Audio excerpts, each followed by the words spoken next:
Okay, Mr. Chair, tape is rolling. All right. Call the December 14th meeting of the West Dakota Water Development District to order. And the first item on the agenda is the Pledge of Allegiance. So if you would all stand, please. I pledge allegiance to the flag of the United States of America and to the republic for which it stands, one nation, under God, indivisible, with liberty and justice for all.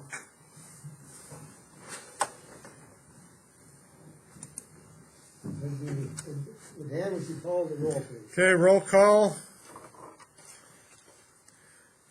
December 14th, West Dakota Water Development District. Koth. Here. Bjerke. Here. Driscoll. Here. McGregor. Present. Nothigal. Rowe. Here. Mack. Here. Fleming. Harris. Here. Okay, we have a quorum. Director Fleming is absent. All right, thank you. The next item is approval of the agenda. The board can't take any official action on any items that are not on the agenda. Mr. Chairman, I approve the agenda. Motion to approve the agenda. All right, is there a second to the motion? Second, Okay. Wendy?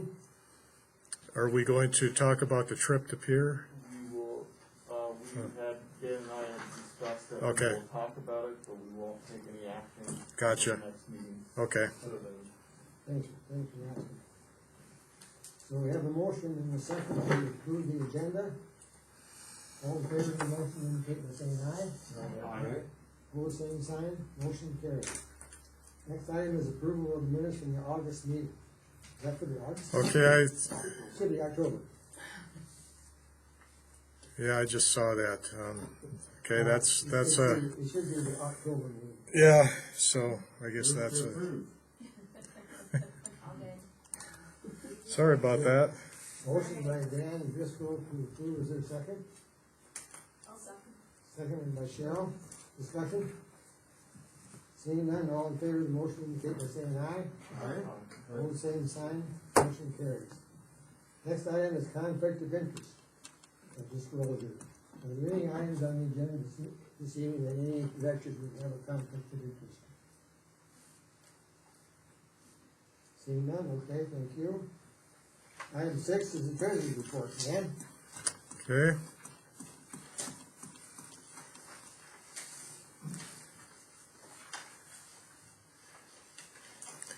We currently have funds on hand, $556,727. We've gotten almost all of our tax levy. I have to check with the auditor and see if we have some more coming in, and that, well, yeah, 211,658, but we were expecting 219, so probably a little more coming in there. And I guess I'll scroll down here. Total expenditures today, $236,861. And we've spent on the water projects year to date, as of the 9th, $174,426. And we're a little bit over budget there, so we're in a negative for remaining in the budget. And admin is about 62,000, and we're a little bit under budget for admin, it looks like. So if there are no questions on that, I'll move on. Since it's the end of the year, I made up this bar graph here just showing the history of our finances from 2016, and the orange is the funds on hand at the beginning of the year. And the red is the levy income, and the blue is the total income, which would be the levy plus a little bit of interest. So I just thought that was interesting to show the trend here, although we have to keep in mind we have some outstanding obligations, in particular the Green Valley, which I'll show later, but in the next slide. But here's Here's a pie chart of our finances. And so the number I gave you, funds on hand, that's everything we show here. So you can see we have 2 CDs and 2 savings accounts. One is this one over on the left side is a higher interest account than the checking account. This is approximate because there still might be some outstanding checks. If there are no questions, I'll go down to the projects, and our unpaid project obligations based on our grants is about $194,000. And so you can see here I have each project listed, and off to the right side is how much is left to be billed, we could expect to be billed for that particular project. That's all I have, Mr. Chair, unless there are questions. Any questions from Dan, from the directors? As far as the balance due in these projects, do we have any idea when we're gonna get the request for that money? Like Green Valley, when are they gonna? Well, the Green Valley one is indefinite, so unless somebody else here knows something more. Well, the last report that we got, they were going to be starting that project this following year. So, when they voted on that, we were voting based on what they were telling us, because the project was gonna start, be bid, in 2000, the next year. 22, so, we're just carrying. Yeah, forward. the rest of them, we know when that particular project is over, but, so I could look those up individually if you want. There's a question there. Yes, yes. Thank you, my name is Monique Russo. I'm a part of the Rapid City community. My question is on the project for the $1.9 billion project, is that included in your agenda as well, or? You're talking about the Missouri River Water Project? I am, yes. Well, right now, we're not a water user, so we have a water right for it, and it's kind of a long story, but there was a nonprofit corporation that was formed as a result of the study and so forth that's been done here for West Dakota Water Development District. And so now that group is in charge of going and getting money for that project. We're kind of out of it right now. So where can you send us to that meeting? I think their office is at the elevator. Yeah, they have an office on the South Dakota School of Mines campus. It's called the Ascent Building. I don't know how often they're there. I could probably get you contact information. Yeah, they just had a conference a week ago that I did attend, that there was legislators there. I was gonna talk about that at the end, but since you asked it, consulting engineers, the water users that have formed or have become registered as part of this nonprofit corporation, which are water users, like Rapid City, Box Elder, communities, Rush River, that have signed up to be a part of that non-profit corporation.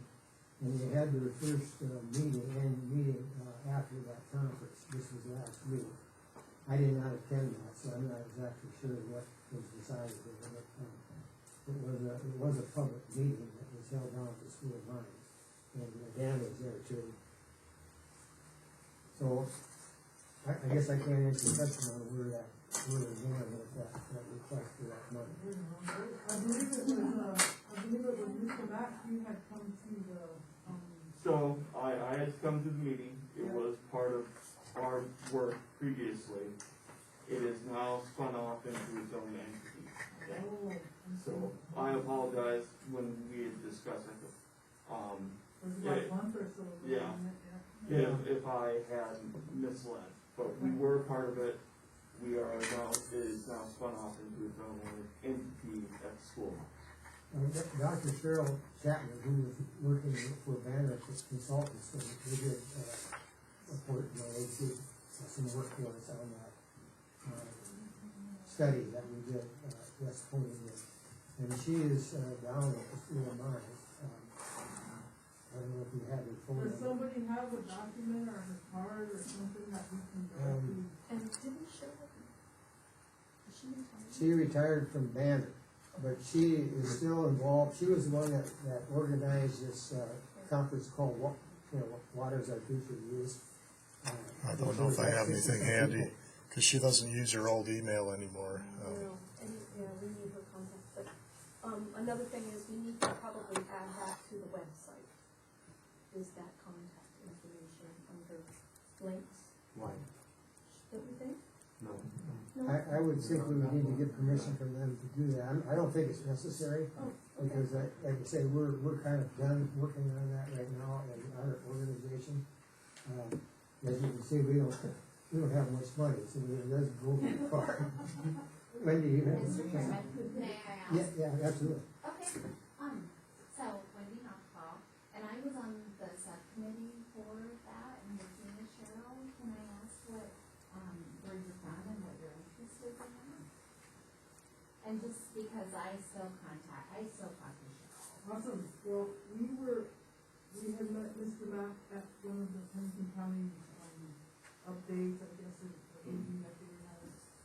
And at that time, I am a member of the, overall of the Quagga. And at that time, they had, announced that there was a $1.9 billion water project, and it was under the West Dakota Water Development. And so, at that time, I asked him if, can we attend the next meeting, and he gave us a date. Sure. And so, we weren't aware, my family still lives on the lower east side. I put the reservation, I put out a call, and then I worked on the Mini Twenty pipeline project back when I lived there. And I did not know that there was a $1.9 billion project coming, and they were using our easement. And so the people, and I am the people, because there's some other tribes here that came tonight. We were not aware that this project was occurring, and only the president of the tribe knew, and whoever he appointed to these boards knew. So the people of these reservations and affected areas with those right-of-ways did not know that he gave up the right-of-ways for this project to go. So we are just here and. No, they're not to that point at all. Well, we're just here for information, Yeah. and we just are raising our hand to say what's going on, where do we go, and send us to the next process. I think what the next step is gonna be, and I'm speaking a little bit out of turn here, but, I went to all those meetings, and your manager, Minnesota, was very involved in these preliminary, studies that we did. He was part of that group, from Minnesota. I think he's from from Pine Ridge. What was his name? Kevin Killer? No, there's somebody named Chuck, but Chuck, his name was Chuck. And I understand he's the manager of the water system, Minnesota water system. And he attended most of those meetings, so there are folks down there that are familiar with what we're. Absolutely not, we call those kind of people that come and represent our people sellouts. So I just wanted to just make that clear, and we're not here we're all educated, all of us sitting here, and we're not here to cause any problems. We just want information for our people. That's all. Okay, so, you said $1.some billion. The study that we did varied in prices from about 600 million up to 1.8, depending how big the pipelines are, and how many people that are going to use that pipeline to get water out here eventually. So that's the high.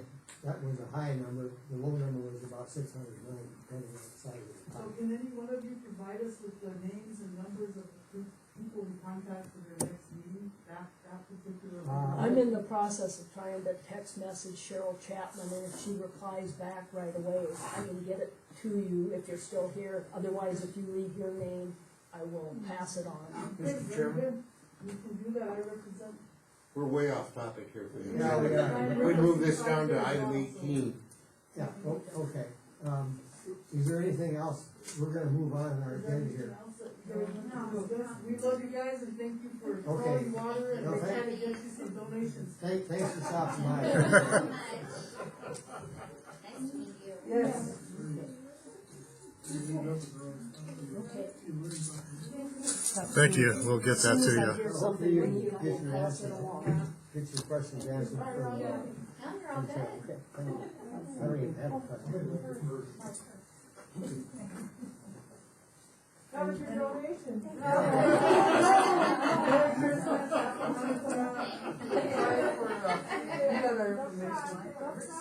Thank you guys. All right, have a good day. Thank you.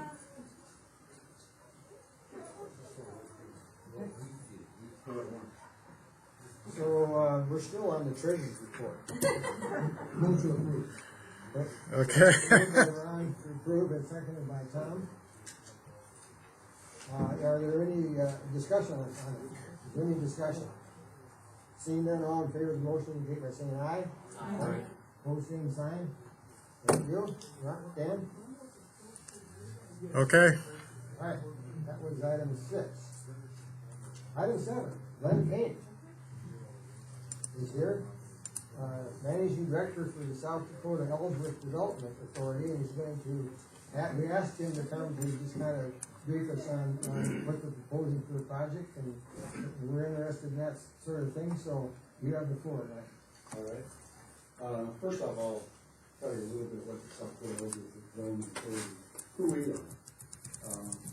They call us the Swiss Army knife for the Air Force. They usually have problems they can't solve outside defense, sometimes inside defense, and they call us and say, can you help us?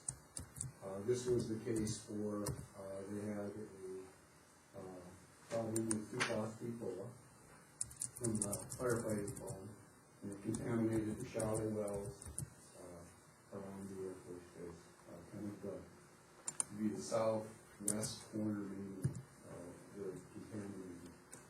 They worked with a number of different, the Fox Elder, the city, I believe, and trying to come up with solutions. We kind of step back, we don't want to get in front of anybody, but we want to make sure that we really do solve the problem for them. We met with the people that were contaminated a number of times, one-on-ones, group meetings. We've been working on this project for about 2 years, just negotiating back and forth with the Department of Defense, the Air Force, on the best way to fix the problem. The idea was that we would, the people that are affected basically have shallow wells in 50-foot range. When we met with them, they were very adamant about the fact they did not want to pay for water, because they basically had a shallow well and it was costing them $100 a year to run the well, so it was pretty expensive water. So that creates an issue in itself, is how do you provide people with a good water source for free? So we had to look at this as a bigger project. So we are in the process right now of a year-long study, and we're looking at going out towards the Blackhawk area and either drilling a well or purchasing a well, and then running a water line back towards the base to provide to those people. The Air Force is providing substantial funding for this project, but not enough to maintain it or run it. So that we have to come up with a way to do that. So the idea was that we would make it an enterprise. So along the way, there's lots of developers, lots of developments that need water. And they've, quite frankly, really put this out to the public, but we're getting contacted on a regular basis from people in that area that are looking for water, a water source. So we're gonna be picking customers up along the way, hopefully. If the study we do comes out and indicates that that's a feasible way to do that. Then we have a 2-year window with the Department of Defense to do this project. We get it up and running, otherwise we lose funding for it. So it's a really tight turnaround. So we have about 9 months left into our study phase, and then we're going to be, at that point, we're hoping to be shovel ready, so that we can move and go right into the next phase, moving forward with the project. Do you have a consultant hired now? We're using KTM.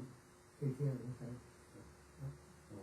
So yes, they're moving along, we're pushing really hard because we have, to do that size of the project in that short of a window. Are you hoping to do this in less than a year's time? We will, we want to be ready to put shovels in the ground in about 9 minutes. Okay. Okay. Anybody else have any questions for Brad? What's that funding of all this? Our funding source right now is the Air Force, putting money in it to solve the PFAS problem. Part of our negotiations with the Air Force is they just want to put enough money in to fix the PFAS problem. which is great, and it's good because it gets the project going, but it doesn't create a funding source to pay for it, manage it, operate it, and keep it running. And that's why we want to upsize it, and set it all off so that we can actually pay for it. So who's actually gonna own the wells in the pipeline? The authority will. Who do you work for? Yep. Okay. We are a utility, we own a wastewater treatment plant, the Box Elder. Oh, We own and operate the treatment plant. We have 2 customers, we have Box Elder and the Air Force Base. yeah. So you would own and operate the water system We as would own and well? operate the water system. Part of the reason that the cities aren't involved in this, the areas that we're coming from, these people do not want to be in this. It's very clear. And when they said, when the cities came into the project, they wanted to annex the people in. And in order for the Air Force to provide the money, they had to have at least 50% buy-in from the people that are contaminated. They would have got 0. So, we had meetings where everybody knew 100% buy-in. What is the approximate alignment of the pipeline? It's not been established completely yet. We've got a couple of, one is basically run right down the county line. Or there's, I'll give you a mile out, depending on the section line. But those alignments will vary a little bit on where we end up with the well. Or if we end up buying a well. Yeah, you mentioned we were looking at possibly purchasing that. Wendy? So, I don't see dollar amount here. Is there a dollar amount? Well, I don't think they've come up with one yet. They got a consultant engineering, they've got a fee, they're paying a consultant to come up with a project budget. We're not asking you guys for money. I mean, it's true. I invited him down just because it's an issue with the water out in that area. There was a woman, I can't remember her name, from Ellsworth. Huh? I think it's Nancy Maynard. Yeah. But she'd been to our meetings a couple of times and just kind of updated us on this pollution problem out because, it's in vain to come in. We have people out there that, are, taxpayers and help fund our organization, so we're kind of curious. We're interested in water, especially good quality water. Do you anticipate asking for money? I don't see it at this point. I mean, I'm not saying that we won't. We've got a substantial amount of money committed from the Air Force. If we can private enterprise it, that would be our goal. Maybe there's some money comes from the state, I don't know. All of those things that we're still looking at, trying to figure out where we're at. So it's a little early to answer those questions for you. I hate to tell people, no, I'll never ask you for money, because I might. Maybe we'll ask you. Linda's got a question too, and so does Cheryl. The city of Box Elder needs water for their current and future customers. Have you talked with them directly? Yeah. They want some of our. They want water, okay, that makes, it That would makes be part sense. of the goal too, would be that they would be a customer of ours. Cause they could be the big They end could be the user. big commercial user, and it would help. In fact, they already are calling this their well eleven. So they. Well, you know, there's a subdivision, Lenny's division, that's been here. Pointing, you know, they got some water issues too. Have you talked to, what's the name of it? Valley Heights. Yeah, I'm familiar with it. Okay, so you have had conversation with them. Not with them, but I am familiar with part of the issues there. That would take some real cooperation with Box Elder to make that fix happen. I think it could. Real I mean, there's- cooperation with everyone. Yeah.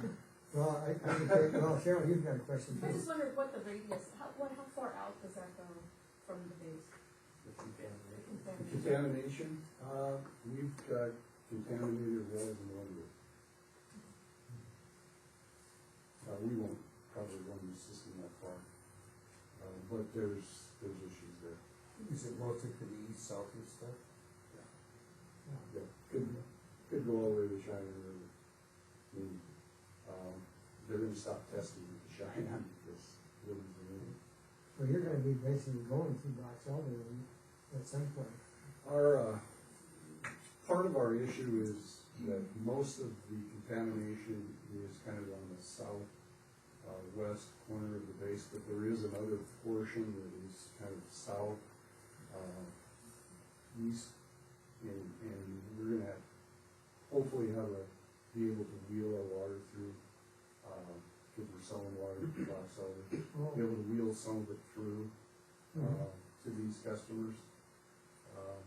But, you know, there's a lot of moving parts to this project, and everybody's kind of gonna have to get along. Hopefully we solve the problem. Well, I'm glad to hear that something's happening out there to help this folk. When I first got involved in this, it was just PFAS is all I was really thinking about. But the amount of people that are really looking for water out that direction and across is phenomenal. So, I don't think we're gonna have trouble with customers. Is there any other questions? Do you have anybody else? Just Comment, go ahead. Chairman, I think if we watch this pipeline project closely, it will give us on a small scale a good idea of what will happen if they ever put that pipeline from the Missouri out there. Yeah. It's stirring up a lot of interest, I know that. I also suggested facetiously at our last meeting whether you're gonna use that gypsum mine as a reservoir. Well, it's a good story. We got a couple of questions from the Well, they're public. quick, we'll wait and see the map, where they're gonna go with it, do they have one down there, or? I've got one with some marking pencils on it, but we don't have anything formal yet, because we're still trying to, pin a location for the well. Until we pin that location, the lines are all different. You know, and part of that is we're gonna be looking, not just as the directest route, is what's gonna benefit the most people along the way. So if we can pick up more customers by running another mile of line, it's another mile of line. Question, are the people who have all these shallow contaminated wells, are they on drinking, do they have bottled water, is that how they're surviving right now? The Air Force, they got on it as quick as they could when they found out about it. And they provided bottled water just immediately. And then we filtered their systems for one of the filter systems. So that's not a long-term solution. And the Air Force wants a long-term solution. Getting a new water well is not a long-term solution either, it's not really remediation of the contamination. No, there is no remediation for PFAS. It's a forever fix. The only way to remediate it is not use it. That's the unfortunate part of it's the forever chemical. Unfortunately, we contaminated with PFAS. Is this water for livestock also? We're looking at that because we're gonna be coming across ag land. Yeah. People are gonna want water for that use, so we're probably gonna have to have different uses there. That's kind of like real water. It's, in some ways, it almost has to be the start of a little bit of a regional type system. That maybe someday everybody can get the same way we get along instead of talking about that stuff. Any other questions for them? I appreciate you coming and updating us, because this word's been out there, and so, and we're interested in that as an organization, so. Yeah, I mean, we get further along and get further into it, then we have to come back. Okay. And update you where we're at. It's a fast moving. That's good. Yeah, thanks. Yeah.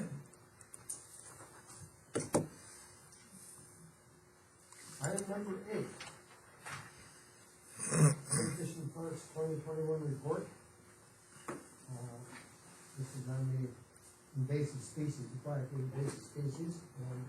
Ryan, you want to introduce? Yeah, this is, our presenter today is Jake Davis, who's been here in the past. Although he has a new hat he wears now. He was the regional fisheries manager, and now he's the state fisheries management chief. So, but he still lives in, the Rapid City, Black Hills area. Your fish. Yes, sir. Yep. Well, thank you. I just wanted to come and give an update today on South Dakota Game Fish and Parks Aquatic Invasive Species Program. This board last year donated $10,000 to those efforts, and that paired with some other funds that we got. So I just wanted to come back. Our field season is wrapped up. Our water season is here. So I wanted to give an update on what we saw. Just threw some objectives up there. Basically what we're doing on a statewide level, we're trying to slow the spread of aquatic invasive species. A lot of the ones that we're focused on are zebra and quagga mussels, but it also includes plants, fish, as well as invertebrates. So a number of different species out there. We used to have the model stop the spread, but as many states have shown, we really can't. It's just a matter of slowing the spread. So the goal is the program is to continue to slow the spread while we still allow people, users, to use the waters of the state. We're just trying to change their behaviors to try and slow that spread there, and we do a lot of that through outreach and education. Go ahead to the next one there, Dan. So just going to throw up a little bit of history of zebra mussel movement in South Dakota. First detected in Lewis and Clark Reservoir in the southeast in 2015. They've slowly been spreading basically in the Missouri River anywhere downstream of the dam at Pier, so Lake Sharp and downstream. Last year in the northeast is when we had a number of detections in northeast South Dakota, and they've been spreading that part. Western South Dakota, however, to our knowledge, is still free of zebra and quagga mussels. And this year in 2021 with our efforts, we'd like to think we made an impact. There was only one lake in the state, Lake Mitchell, that came back positive for zebra mussels this summer. So that's, as you can kind of see on that map, everything right now is Missouri River and east. To the west, to our knowledge, we have no zebra and quagga mussels. Go ahead there, Dan. A little hard to read, but basically what this is just a summary of how we do our efforts. And the big way that we do it is through Watercraft Inspections. So the idea is they're entrance inspections. So when somebody comes to a boat ramp, there's going to be staff there, and we're going to go through an inspection procedure. Now, this year was the first year we had we partnered with local conservation districts in western South Dakota. The big thing was we got a large grant from Bureau of Reclamation for $330,000. We were able to funnel that through the conservation districts because by having them hire the staff, they have a few more freedoms than we do, because what we would use is intern staff. Well, for our interns, they've got to be college students. On top of that, usually they're running off the college schedule, so they don't show up till early May and they're gone by late August. Where the conservation districts, they could hire whoever they wanted, they could pay them more, and they could hire them for longer periods. So the ability to not have to just hire college students was very helpful. So we funded that money through conservation districts, as well as the money that came from this board. And one of the big things for this board was, because there's a Bureau of Rec grant, we could only use that money on Bureau of Rec waters. So when it came to other waters like Sheridan Reservoir, things, we had to fund that other ways, GFP hard dollars or partnerships. So that's what we had last year. We had 27 staff hired across western South Dakota. We had nearly 10,000 inspections, where the year before we had just around 3,000. So we have the most robust program that we ever have. And the good thing is, at the end of the year, to our knowledge, we're still free of zebra and quagga mussels. So the reservoirs that we focused on were Angostura, Belfouche, Pactola, Deerfield, Sheridan, and Angostura. I missed the one. Deerfield. So anyway, the 5 Bureau of Rec, and then Sheridan Reservoir. So those are our largest reservoirs in western South Dakota, highest use. We staff those 7 days a week, 10 hours a day. We couldn't cover every ramp, but we did as best as we could with the staff that we could hire. So just to break it down, go ahead there, Dan. Sheridan, we had 417 inspections. We ran our inspection station at the north ramp.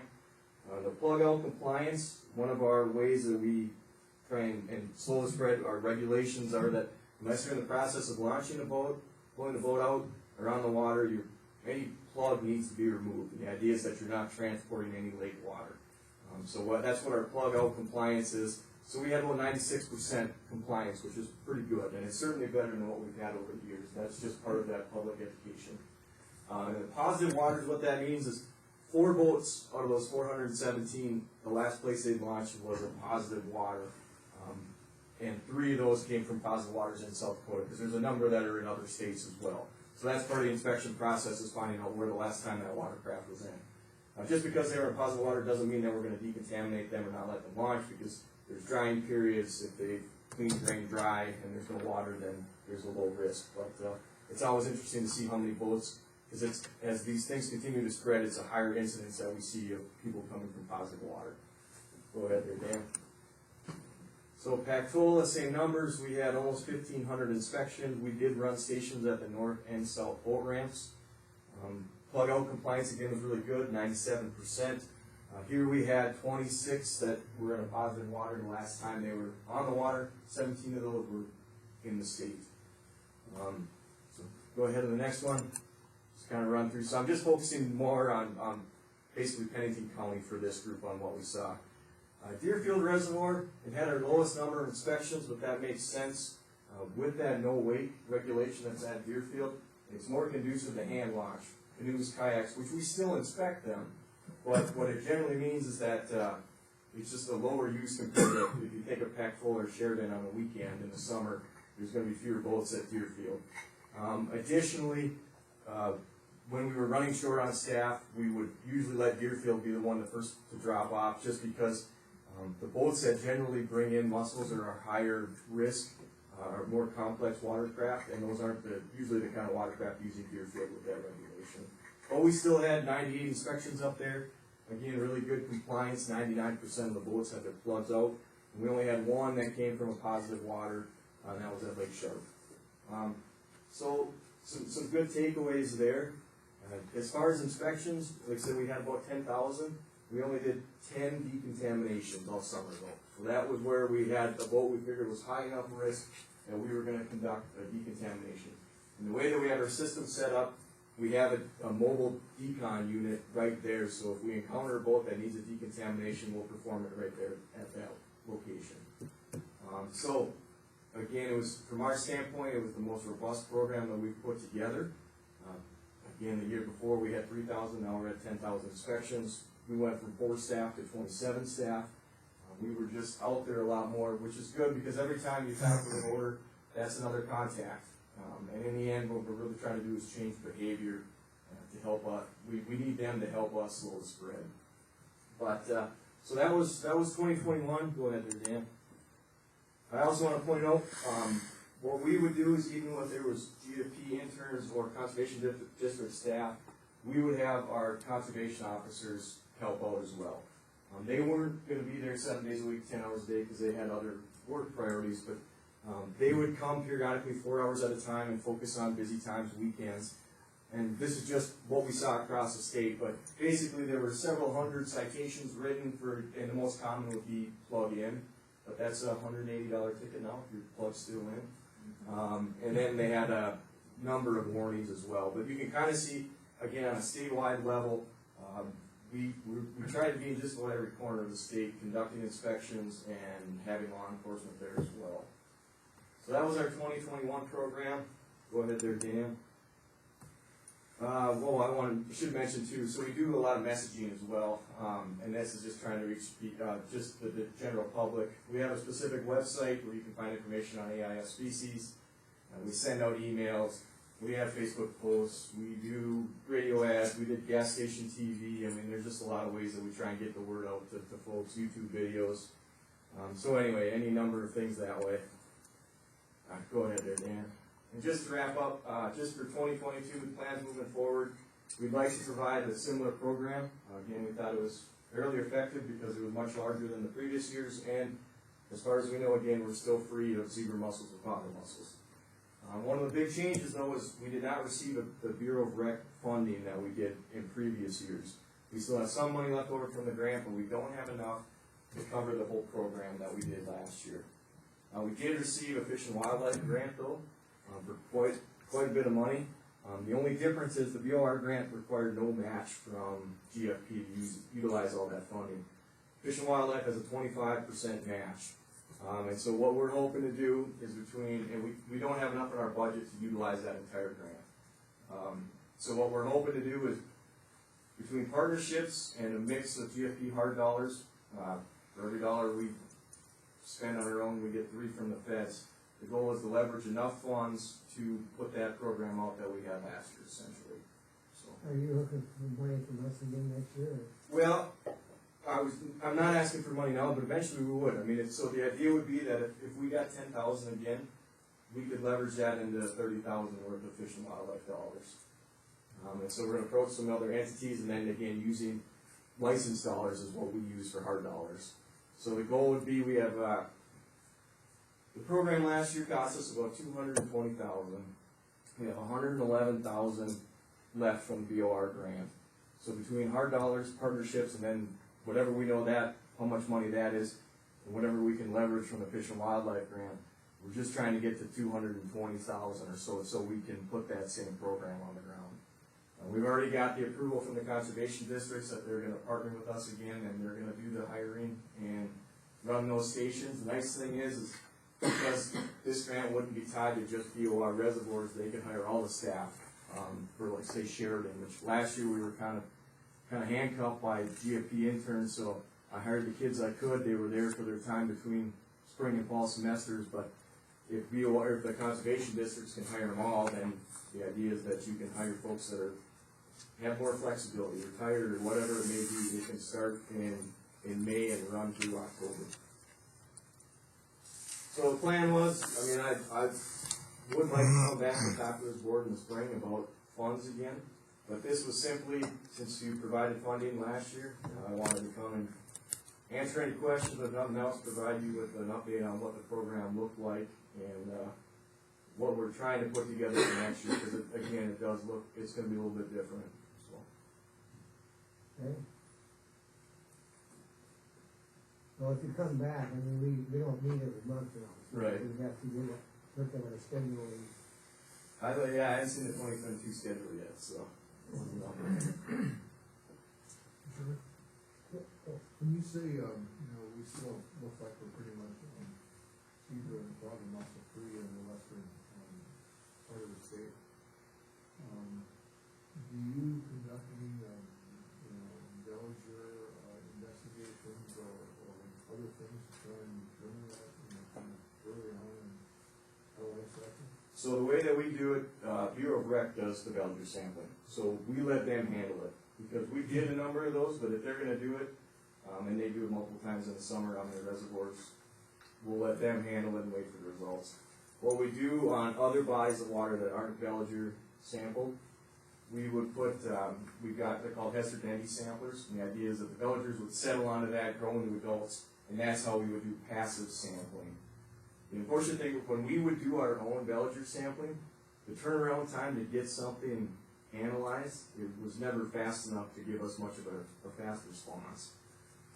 We would have our staff do it, which included taking the samples and then actually going through the samples.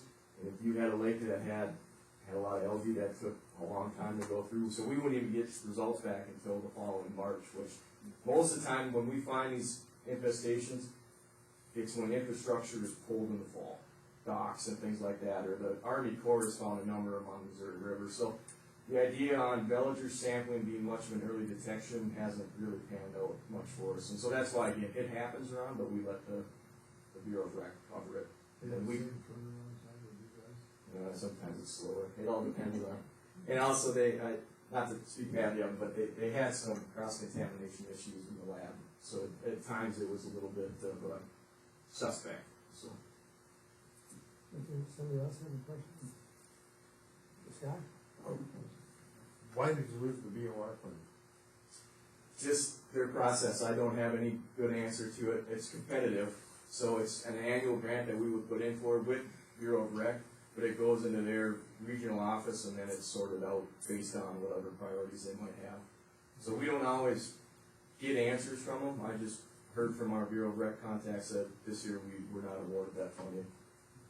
Just a quick second one. Do you have pretty good compliance by voters? I mean, you get some that are saying, hell, what, you're not in my book. It's getting better. I mean, when you look at those plug in, plug out, those compliance rates, they're much better than we've seen. There's always going to be cases where it's not. That's why we try and ramp up with law enforcement there as much as we can.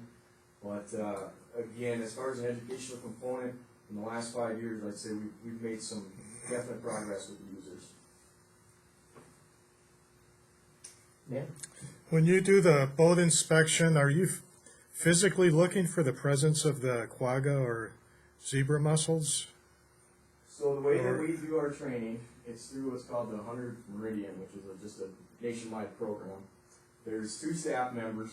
The idea is that we also want to keep people moving. So the idea is that when you pull up to a boat ramp and we've got an inspection station, there's going to be 2 staff members there. The first one's going to engage the driver, and they've got a tablet with a series of questions. And the questions are meant to essentially rate the risk. Where was the boat last? When was the last time it was in the water?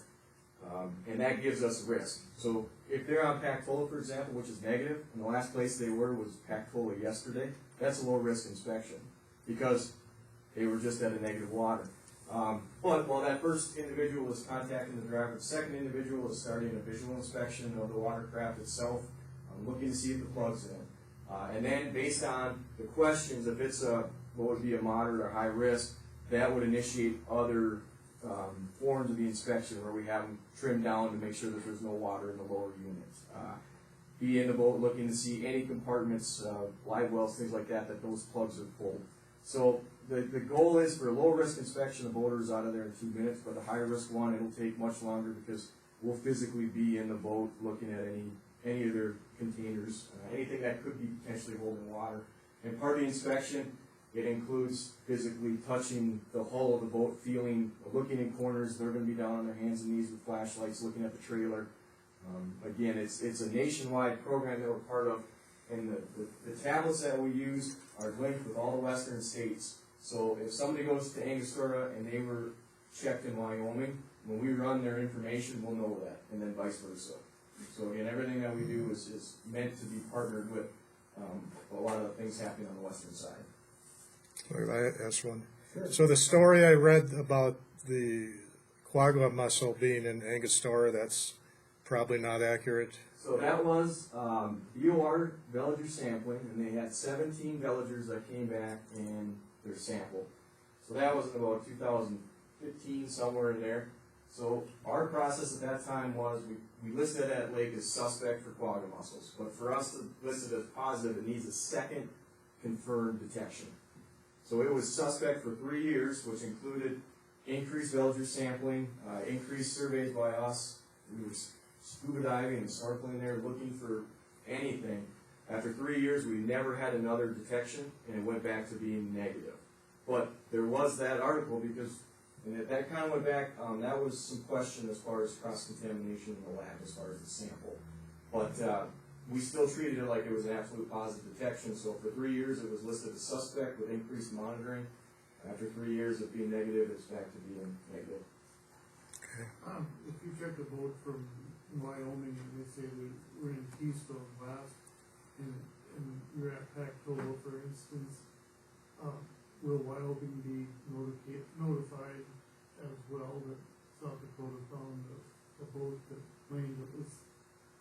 So the only way that they'll generally get notified just out of the blue is if there's a decontamination. So anytime there's a decontamination that's performed, that goes out to all the other states that are part of that system.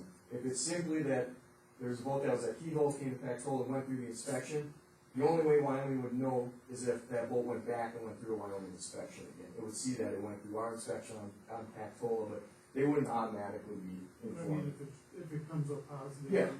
Yep, again, like, if a decon occurs, and that links to all the statewide aquatic invasive species coordinators, so that information is sent out immediately.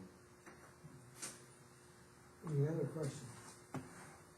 Well, thanks for coming and giving us an Yeah, update. thanks for giving me the time. You bet. See you in the spring. Yeah, see you in the spring.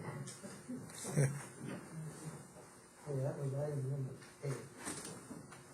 Meeting scheduled for 2022. That's you, is it? Next meeting.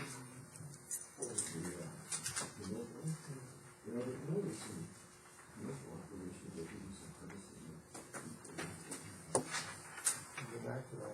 Okay, I spoke with the staff next, over here at Rapid Valley Sanitary District.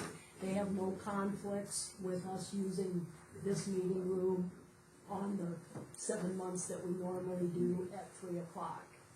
So, if we want to stay with the same schedule, we're good. And in the very, very unlikely event that something would come up, they would just notify us and we could deal with it at that time. But she has us on the calendar through 2022. All right, very good. Any questions on this schedule? All right, thank you for doing it. Item number 10. Mr. Chairman? Finance. Do we need a motion to approve the schedule? Normally, we approve it in January, just traditionally. I don't know if we want to do that today or not.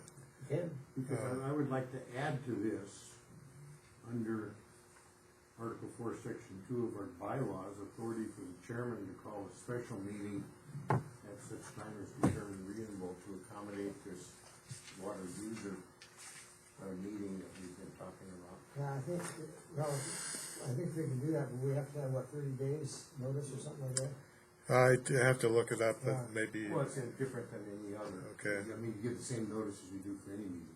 Yeah, But the bylaws say that, the chairman can call that, yes. or by unanimous consent of all board members. I just like to make it clear that we're gonna give you the authority to do that, because we have this contemplated meeting in the works. we do state subject to change on here, so that's why that's in there. If you wanna make a motion and do that verbiage here, that's fine with me. I'll move that our 2022 meeting schedule pursuant to Article 4, Section 2 of the bylaws authorize the chairman to call a special meeting at such time as is determined reasonable to accommodate the, so we'll call this on the agenda here, the water.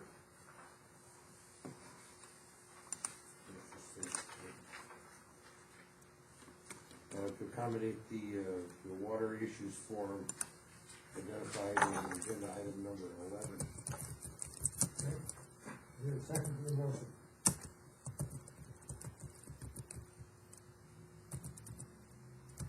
I'll second. Okay. All right, discussion on the motion. Mr. Chairman, my motion, I think it would just help clarify starting out that we'll, to get to this point to do it, that, Sure. we don't have to take it around, you can just set the date and time and notify everybody that they can call, Sounds good. rather than, dealing with it at such other time. So everybody kind of knows this is on the calendar contemplated to happen. If, for some reason we don't do it, you don't have to call me. Yeah, good point. Any others? Dan? So, Director Harris, did you get the motion? I didn't get the wording, but just to save time, I thought if you had it. or can we repeat it? Oh, yeah, mine's kind of maybe short, but I just said he made a motion to authorize the chairman to schedule a special meeting as needed to address agenda item 11. That's fine, I'd like to include in there reference to Article 4, Section 2 of the bylaw.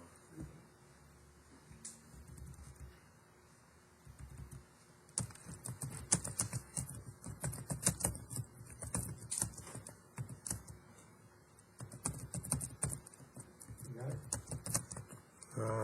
Maybe. Article 2, Section 4. Article 4, Section 2. Oh, dyslectic here. Article 4, Section 2, so we want that included in, if I'm getting this right, I think I could stand alone and we'd go ahead and approve the agenda for the next meeting. I'm not necessarily calling for approval of the agenda for 2022, I don't see why we can't. but just, I don't need it. okay, Practice, I'm not going to do that. I guess we could either vote on this now, or I'll just put it in then January. I don't know if we're gonna vote on the whole schedule now or not. That's what the motion was. Okay, That includes the schedule that Linda presented with the addition of that verbiage. so, should this be an and here to approve the schedule? 2022 agenda as included with the packet.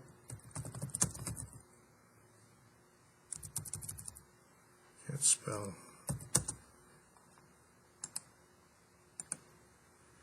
Approve the 20. Yeah, we can approve.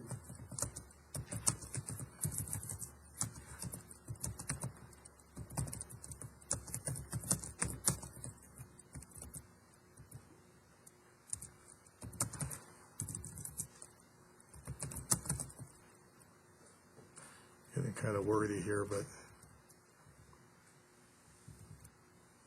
No pressure, Dan. Well, yeah, we authorize the chairman to call a special meeting. yeah. Silence. Do I got it? It's a lot of. This is Well, stressful. To authorize the chairman. I'm sorry, I didn't. Instead of. To authorize, not authorization.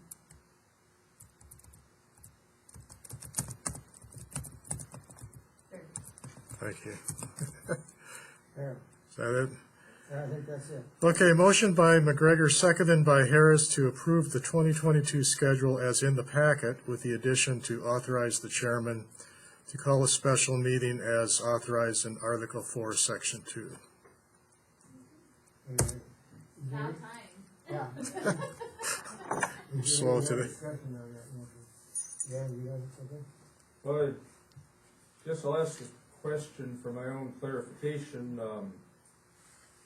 As far as I know, is it not correct that the chair is already authorized to call a special meeting at any time? No, yeah, but I don't see it. I mean, I think it's harmless, but I think it's... I don't see any reason for not including it. The point of this is to kind of preload in the public mind and the board's mind that this is a, potential to happen. Yeah. So the bylaws authorize the chair to call a special meeting at any time for any reason. Okay, so that's your strictly deal. that would not. Because of this. So this strictly is not item 11 required coming for up. this, and that's why I put in the bylaw reference to how we're dealing with it. I'm kind of going from memory here, but is it also true that a meeting can be called at the request of 3 directors? Is that how the wording on it goes? And then, of course, Says yes. we can, be scheduled by the chairman or upon written request of 3 directors to the secretary And furthermore, I mean, we can always vote at any of our meetings to authorize special meetings. So there's various ways to do this. The directors, it also says directors by unanimous consent can authorize any meeting at any time and place. So there's three ways under the bylaw to do it. I feel this just sets it up so everybody's aware and that it's ready to go, so when that does come up, everybody knows that this is scheduled, whether. I mean, since we're gonna lay out a schedule of meetings and we know this is there. Yeah. Let's get it. Did let's you get it want out to there. include that if the special meeting is to address current water issues? Well, that's why I put the reference on agenda item 11, but you could say water issues instead of agenda item 11. Okay, but that wasn't part of the motion, so should we add that into it? Yeah. Okay, Call so, a special meeting regarding agenda item 11. You know, for the purpose of addressing water issues as specified in agenda item 11. Yeah. add that, tag that on the end here, Well, no, it's, okay, go up to special meeting. okay? Okay, go to the end of that. Okay. Special meeting regarding current water issues in agenda item 11.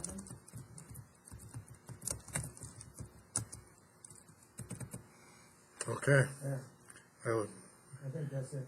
we work together well. Yeah. All right, we're ready to vote. You got any more? Well, one more question, Scott, you mentioned that the bylaws state unanimous consent of all That's a- directors? No, that's a third way it can be done. Well, I don't think it has to be unanimous, I think it can be done just by voting.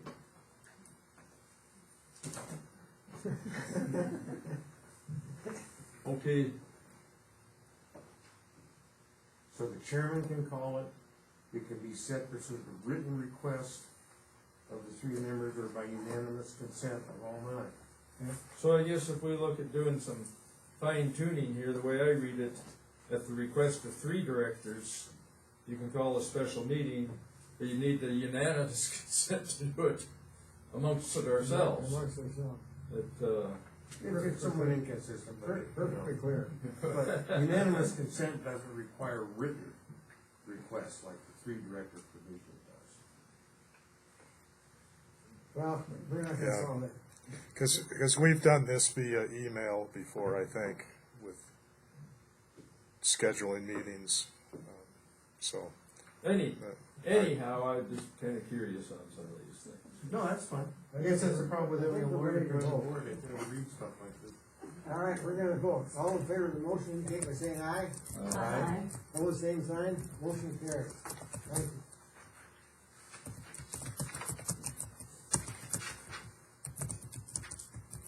Now we go to item number 10, no cost time extension for Sadiq and regular erosion control projects at Star Village.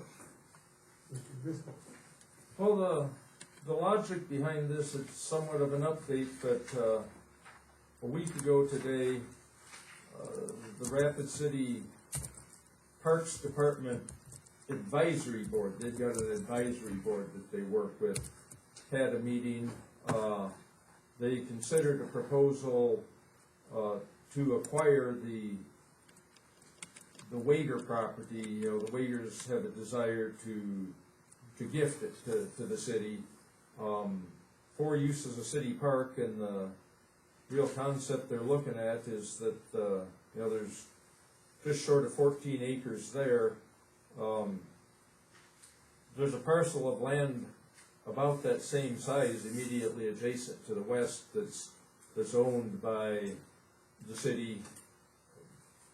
Basically the land surrounding the two large water reservoirs up there. So, you know, in combination, those two properties would be about 30 acres, and, you know, the Wagers had envisioned anywhere between community gardens, hiking trails, whatever, just, you know, open space that could be, you know, available to the public. Originally, they had been looking at perhaps trying to create a nonprofit organization to administer this, but the recommendation of the advisory board was to move forward with this. The Parks Department is in concurrence with them, so somewhere in the course of the next week or two, this will be on an agenda for the Public Works Committee meeting, and fairly early in January, the City Council will be, considering that, if in fact, it moves forward out of committee, which I would expect it would. So I guess what I'm looking at is, I guess back in the agenda, what is there, Dan, 9,000 and change that's unspent out of Yeah, about 9,400. out of the 25,000 that we'd originally allocated. I don't anticipate a lot more expenditures. I kind of intended to kind of have one more wattle making session, and various circumstances have prevented that from happening, and Mother Nature may rule that out. But regardless, expenditures for the next few months probably will be minimal, but to me it'd be easier to extend the agreement with the Waggers, and then do similar with Sadiq. I've talked with both parties, and they're open to it. So with that as background, I'll make a motion that we extend the time frame without expanding the budgetary, and I leave that part of it out. It would be a no cost extension, and I guess I'll say to the end of March, which would give us time to have our March meeting and see where things stand. It was supposed to expire at the end of this month, right? It basically is written to that at the end of December we would settle up. Oh. So, they will reimburse us for 10% of the amount that we've spent, and so this would extend that, reckoning time frame until the end of March. Second that. Okay, motion made by Dan, seconded by Scott. Discussion on the motion. Thank you.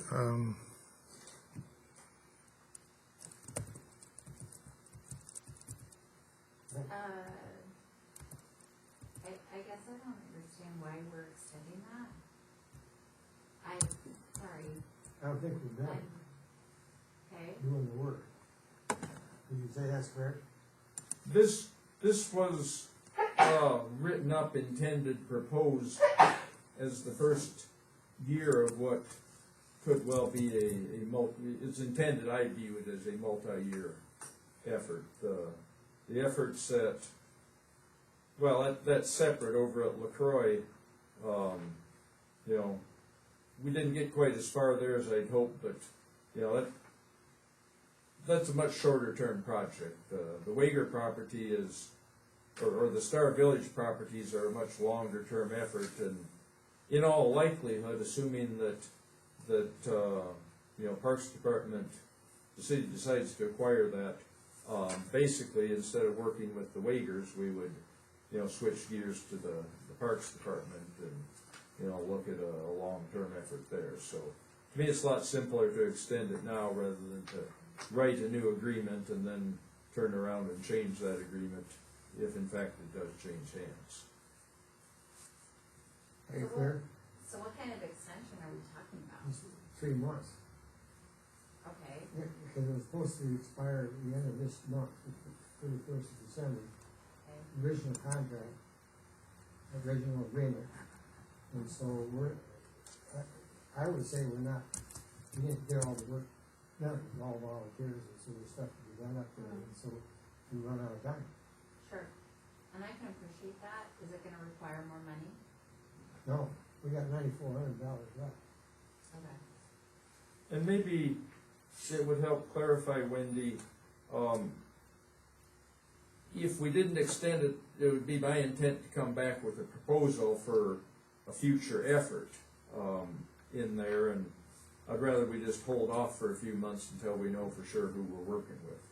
They're the Wagers or the Parks Department. Okay. Sure. And I respect that. I'm not inclined to give this any more money. Just saying, for the record, since it might be changing hands, and it was a personal or a privately owned endeavor to begin with.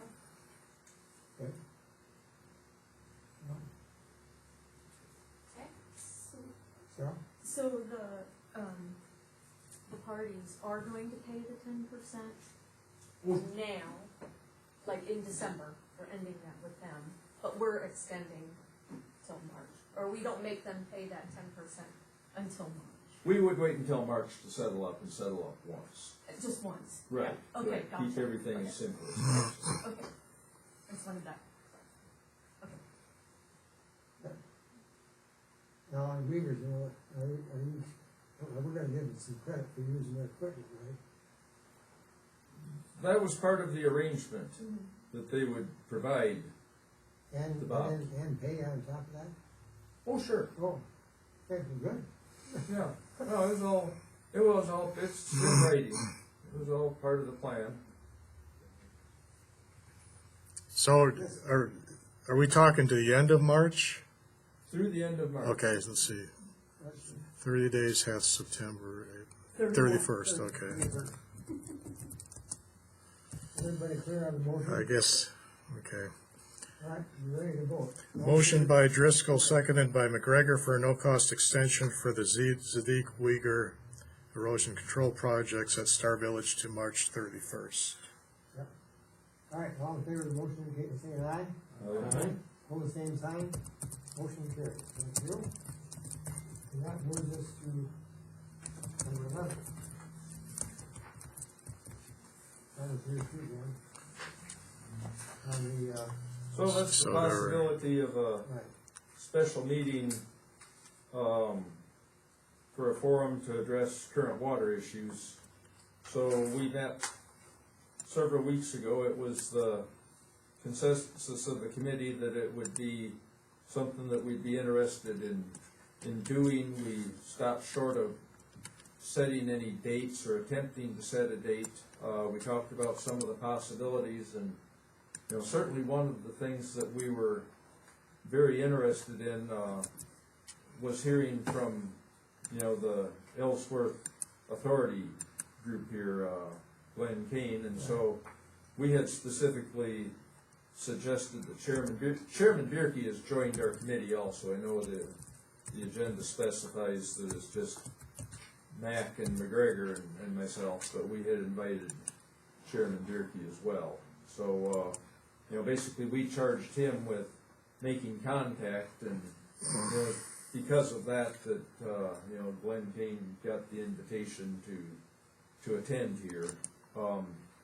So I think I'd kind of let this evolve into a little bit of a discussion here, if it would go in that direction. You know, certainly one of the things my thoughts have been, as far as a forum to address water issues, it would not necessarily deal only with perhaps the concept of a regional system with a source that would originate here in the Black Hills area, but that was certainly, you know, one of the kind of main driving forces behind it. I'm perhaps a little surprised to hear how far along they are, and the fact that you know, they're looking to try to begin construction in 9 or 10 months. I see a huge amount of benefit in trying to facilitate, you know, whatever we could do to help find additional users. It sounds like many of those wheels are already turning. I guess one of the questions, the other big factor here, so the Western Dakota nonprofit held the meeting, was that a week or 10 days ago? You know, well attended. There's a lot of interest there. You know, my perception is, to some extent, it looks like a little bit of a feeding frenzy based on all this monopoly money that's coming out of DC. But you know, there's certainly a lot of interest in trying to bring additional water sources to this area, and it sure seems like all these entities ought to be talking to each other. I don't know if we can help that out or not. So I'm not exactly sure. I'm not really ready to say here's exactly when we would have you know, a special forum, but I guess I'd throw it on the table, you know, is there anything we can do to, you know, help initiate these discussions? Well,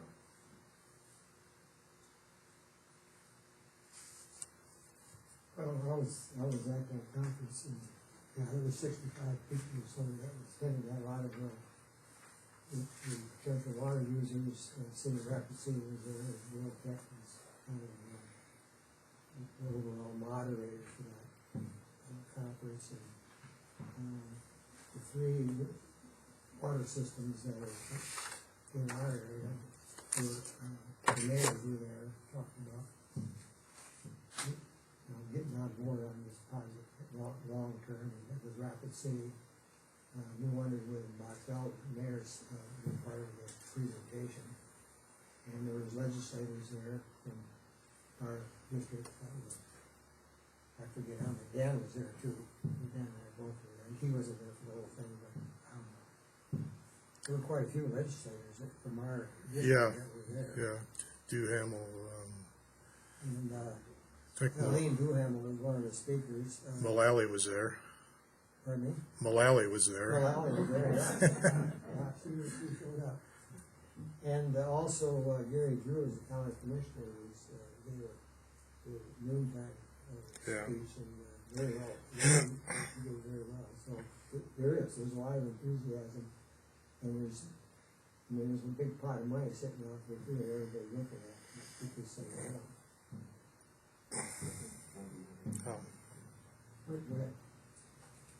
Is there enthusiasm for people and communities who don't have the system that they need to benefit from this? Is there? Is there? Yeah. I would say yes. Okay. What are we doing about it? What are we doing now?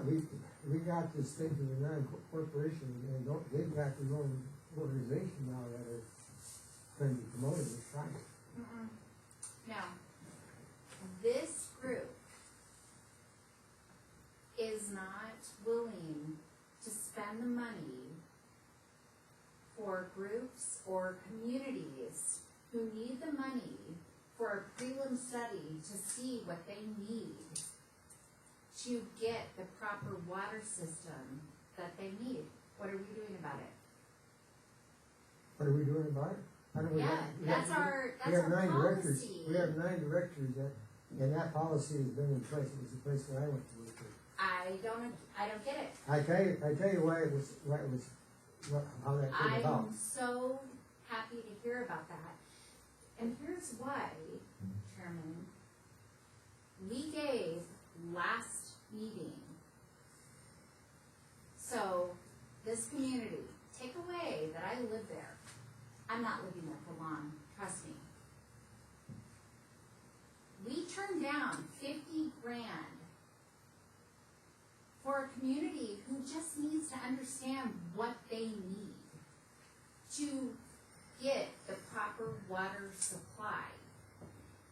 15 beats later, we gave one individual, one person, a smug student from South Dakota School of Mines, $50 less than 25 grand, $19,000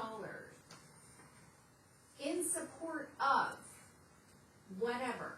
He's not required to account for a dime. And we gave him over $3 grand worth of free equipment, which he, again, and you guys voted for it, smugly says, it's mine. I get to keep it. Because apparently, he's been etching out on stone tablets prior to that. So tell me what we're here for. We gave him that equipment. If I would have known that, I would invite all my friends to come and ask for free laptop, GPS. Yes, this has bugged me. Oh, this bugs me. This is taxpayer money, and we let him go with all that equipment. He doesn't ever have to return. He doesn't have to say, he doesn't have to account for any of the stormwater data he accumulates. I guess that's gonna cost us another $5,000 in support of. So yeah, I'm frustrated. So don't talk to me about how we help communities and large numbers of people. We help private landowners with their erosion issues, where they've already bought this property. Is it an eyesore? Of course. That's their problem. It's not my problem. I wish I would have known about this 7 years ago, because I would have signed up for help with my lawn. So yeah, I'm irritated. I'm irritated about that last vote, big time, and I hope it goes on the record, because I want to know why we vote for stuff like that when we're not helping great big communities with their water issues. You can answer that? That'd be awesome. Well, I think we are, and we have in the past since I've been on the board. We've helped small systems, we've helped larger systems. It has to do with the prelim study? That's We all it is? We aren't funding prelim engineering studies. Why? Well, I can tell you why. Where'd that come from? Well, it was before I came on the board, but the reason for it is, there was money spent on preliminary engineering reports and nothing was done. Except that study, the engineering report sat there and nothing was done.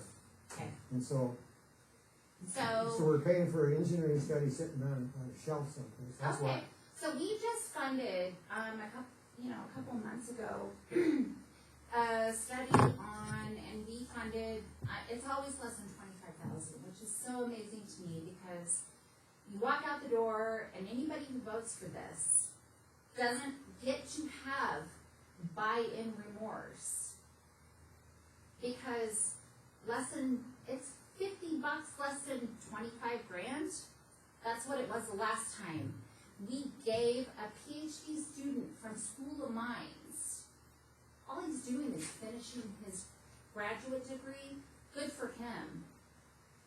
And he gets to walk away with a free laptop, free GPS on our dime. Isn't that amazing? And nobody voted against it. But you have an entire community, and potentially more, that have an entire water issue. And they don't get money to determine what they need, which is just twice as much as that one person did, who smugly tells us that equipment is mine. And that stormwater drainage study, great. And I'll admit, I don't completely understand it. But Well, he tells us that data is not even available to anybody. Is that gonna cost us another $5,000 to unlock it out of our laptop? Sorry, Mr. Chairman. I wasn't here for that discussion. I so know, got- you weren't, have to- I was lectured politely about precedent setting. Very politely about precedent setting by Acting Chairman Mack. We might as well have a sign in the halls of the School of Mines that this group is their funding source. That's all it is. Thank you. We're still on item number 11. So, Dan, you're kind of sharing this discussion. Yes. I was just gonna mention when you said monopoly money, but, if anyone's looked at the governor's budget, there's 50 million in ARPA dollars for matching sewer projects and 660 million in ARPA funding for statewide water projects. So how that money gets to where it's supposed to be, I don't know. Well, you have to get on the state water plan, so you need to have some engineering done. I guess I don't know, is this money going through Danner? I'm sure it is. Okay. Because some of it's under workforce housing stuff. Oh, it's going So- for more than water and wastewater. We have a program that's, What- what- I'm sorry, to add No, noise. go ahead, Brent. To add noise with Danner. We have a financial and technical group under water resources, section that handles the budget for that group. And then there's a board, isn't there, Linda? Where they have, the projects, they have to sign up for it and apply for the grant money or loan money or whatever it is that they're, You talking at the state level? yeah. Yeah, the Board of Water and Natural Resources. Yeah. Yes. Yeah, they're the ones that eventually approve these projects based on the recommendations that their staff. Right. You know, because usually more people put more money than there's money available, and so they prioritize that, and then they present it to the Board of Water and Natural Resources, and some of it depends on the financial condition of the organization, or, city or whatever, sanitary district, water company or whatever. But, there's grant money available, a lot of it's low interest loans, just depends on the situation. But most of those organizations that submit have spent money on engineering, so they have a pretty good idea what the prices are gonna cost. Yeah, they have to have that engineering. Yeah, and usually those organizations, are usually not, sanitary district, municipality, some type of governmental agency, hires an engineer to do that.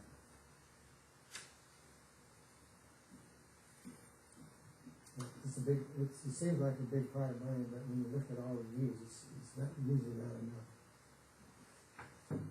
So,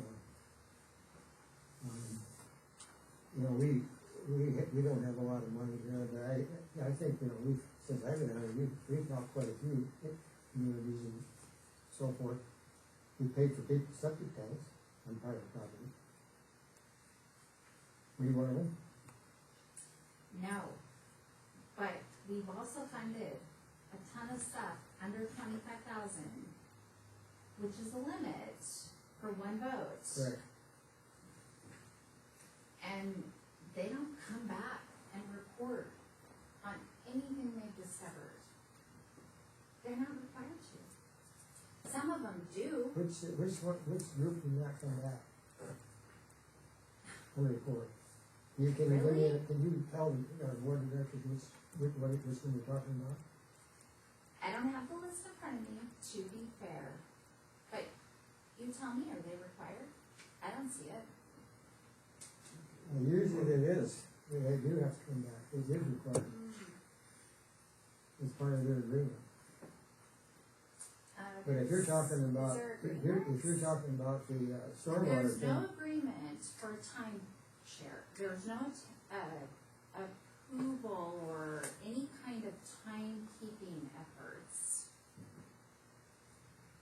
There's no payroll. This last one, I'm just gonna use the last one as an example. Which one are you talking about? The one you weren't here for. Oh, okay, go ahead. Second stage, stormwater drainage. Not required to come back or report on $19,000+ in support of his efforts. Great. He's trying to finish his PhD. And he verifies with this group that he has no way to report it, or he has nowhere to report it. And that's fine. Do we have a copy of that agreement? I'm sure there's a time limit to it, and there's, Oh, I'm sure there's a I time looked at limit, it. but what's his hours? 19 grand. And then, on top of that, we give him a free laptop. 3+ grand worth of equipment. Where is that in our policies that that's okay?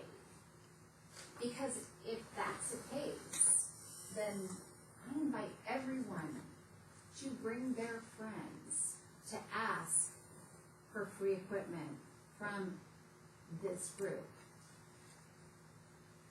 Mr. Chairman, I'd raise a point of order, we're way off topic. We are This off may topic. be a very legitimate discussion about the procedures and policies of this yeah, board, I but think that you we're off should the talk topic this up a lot. under director's item, because it's not relevant to, Okay. that's my opinion. Okay. And I agree with Scott, I think we're a little off. Yeah, agree. So, is there more to scan? What I'd had in mind was perhaps suggestions from the group on what we might do to help bring this process along. It's apparent that we've got a group, a very large group that covers, as near as I can tell, from the Nebraska border most of the way to the North Dakota border for, what we had viewed initially as a pipeline, direct to, say, Box Elder, Rapid City. So that has grown a bit. At the same time now, we've got a group that's, I'm not sure how long the Ellsworth Authority has been working. I didn't catch exactly, but it's been around a while and it's mature enough. They're hoping to have construction underway in 10 months. Well, from what Glenn said, it's actually the utilities, they have a wastewater treatment plant out there, Right. they own and operate. Right, and it's clear that they're very open to the concept. They want other users. They're actively seeking other users. And when I use the term monopoly money, it's not that some of this money won't exist at some point in time. It's just, I guess, a figure of speech. Conceptually, working towards a pipeline from the Missouri and a pipeline from Blackhawk at the same time could make very good sense if you're planning it that way, but you ought to be talking to each other. As we had discussed, as Chairman Bierke and I had discussed, if in fact you were going to engineer a pipeline from the Missouri River to bring water this far west, it would probably make very good sense to have a source out here in the Black Hills area, one or more sources, and be able to move water from either direction. That sort of engineering is very easily done. But I'm kind of getting the impression that these groups haven't really talked to each other. And it sounds like although the authority has talked with the city of Box Elder, Yes, that that's what he said.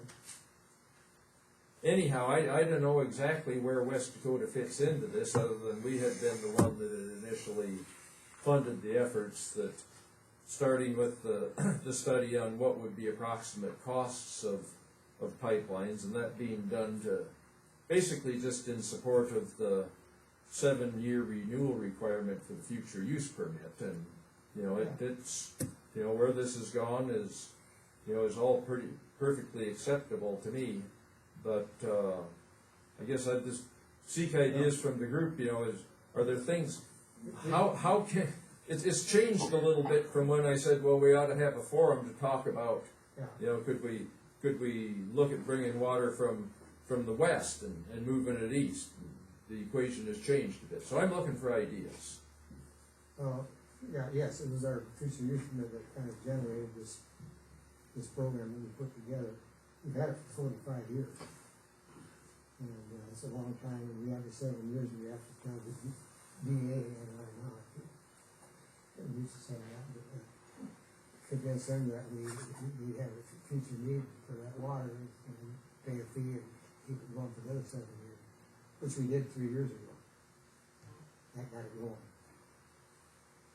But, I think, even, you know, part of the presentation that I was involved with the study with the School of Mines.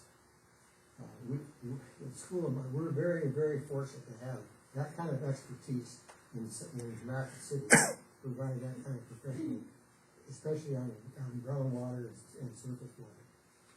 And, we're very fortunate to have that here. But anyway, those three gentlemen that were part of the presentation that worked on our study, you know, at the School of Mines, that we hired them to do that. They talked about the limit of water resources that we have, most of the surface water is already appropriated. Certainly. Somebody has water right for it, so there isn't a lot of that available. But groundwater, yes, there is groundwater here. And the Black Hills Hydrology Study, which USGS was in the Bureau of Reclamation, was very involved in that, especially from the School of Mines, with all the data they've collected over the years. It gave us kind of a preliminary idea how much groundwater is available in those different formations. You were involved with that, Dan. Very much. Very much so, yeah. And so we know quite a bit. Probably don't know everything about the source, but there is a limit to how much water we can take out of those two major formations, Madison, which the Rapid City is in, and that's what a lot of these communities are doing into the Madison formation. So,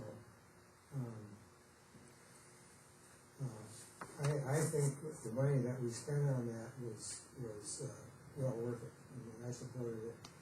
And I think a lot of people that are in the Black Hills area really appreciated the work that we've done up to this point.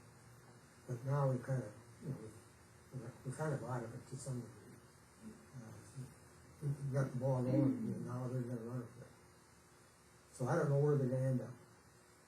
I would guess that, you know, there's interest at the federal level too on this area of water. City of Aberdeen just got a future use permit at the last meeting for water out of Missouri River. So there's limited resources in South Dakota, and Missouri River is basically untapped. So, Mr. Chairman, my vision of what this meeting would be all about would be more than just these development projects that we've heard about, but to provide us as a forum for the various players to come in and give us a baseline level of education of what they're doing and where they're headed. I'm consistently surprised by people who come in here with very good ideas that I've not heard of before, even though they're out there. You know, we've got multitudes of districts and project entities and everything going along, so I would envision this as a forum where, you know, we put out a call to people and schedule them to come in and say, here's what we're doing, here's where we're going, here's where you might fit in the future, be aware of us, you know, and plan accordingly. Yeah. That's what I envision this as. You know, and certainly the Missouri pipeline, the Box Elder pipeline, you know, conservation district activities, sanitary district activities, you know, water resource user activity. I mean, you start looking at the laws, you get lost in the number of things the legislature has authorized over the years that conceivably involve us. Yeah. So that's my vision. That's kind of part of our purpose really, is to promote utilization of the water resources that we have available. I mean, we do have water resources available. Yeah, our goal, as I read it, is to enhance both quantity and quality of available water resources for development, with the emphasis being on development. Anybody else have input? Are we kind of narrowly focusing on Pennington County, or do we wanna look at the greater Black Hills area? And if so, then maybe Black Hills Local Council of Governments, or whatever that is, would certainly should be a primary coordinator as well. But I think it's a great idea for a lot of people to sit down and find out who's doing what and where, and where you can team together where it applies.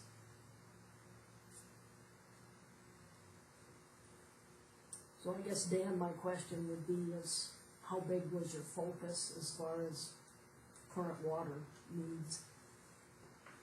Well, obviously, our area of authority is Pennington County. We're allowed to have interests beyond the county, but, you know, most of our operations tend to be pretty well focused here, of course. I did hear. But if we're looking at like the Box Elder proposal, the base, they're talking about they could run their pipeline in Meade County. They might, yeah, they'll have to, if they go to Box Elder, they'll have to come in Pennington County. That's obviously fine. I mean, they're gonna deliver water to Pennington County. They're gonna be delivering water along the county line. There's nothing wrong with that. Right now, we're obviously not funding anything. We're talking about talking to people. The mayor of Box Elder was one of the presenters, and he told the group there that they're planning to build 2 mass wells over in the vicinity of Box Elder for additional water, is what he said.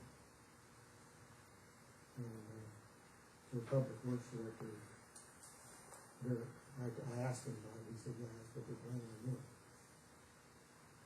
I think maybe Tom was trying to.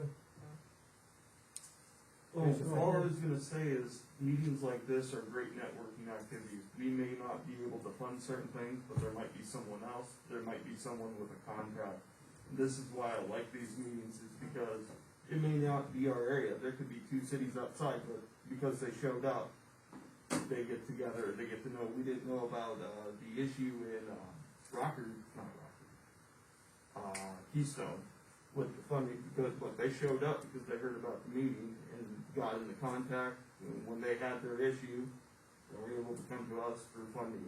Yeah. They might not have known of us, and I agree with Mr. McGregor, Director McGregor, that, all the issues, it's a good way to at least keep in touch with people, even if we're not gonna fund it.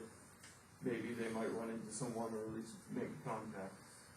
I think it gives, you got the city of Rapid City, you got the city of Box Elder, you got New London, you got these border communities running up and down the Hogback, around the Gap, I should say, and they're all have their Black Hawk Water, for example. What are they gonna do? What are they up to? That's how you find these things out. By getting together and talking. I'm just gonna pick up on one item that Director Harris mentioned, and I think that we should probably think strongly about being, trying to get, the Black Hills Council of Local Governments to be co-sponsored with this deal, because many of the issues in the Black Hills, you know, really, they're kind of interlinked, you know, they go beyond, the boundaries of Pennington County pretty rapidly. You know, it just happens, you know, that we've got the Dakota Deerfield system mostly in Pennington County, which is, you know, a pretty important system in terms of supplying water.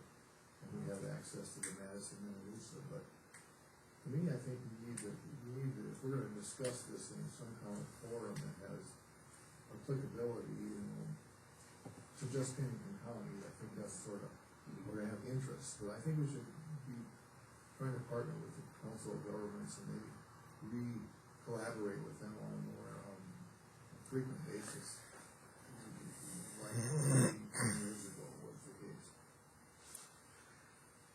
Yeah, I think, you know, having worked for the city, that we were pretty protective of what we had in Rapid City, and we're not really willing to share it.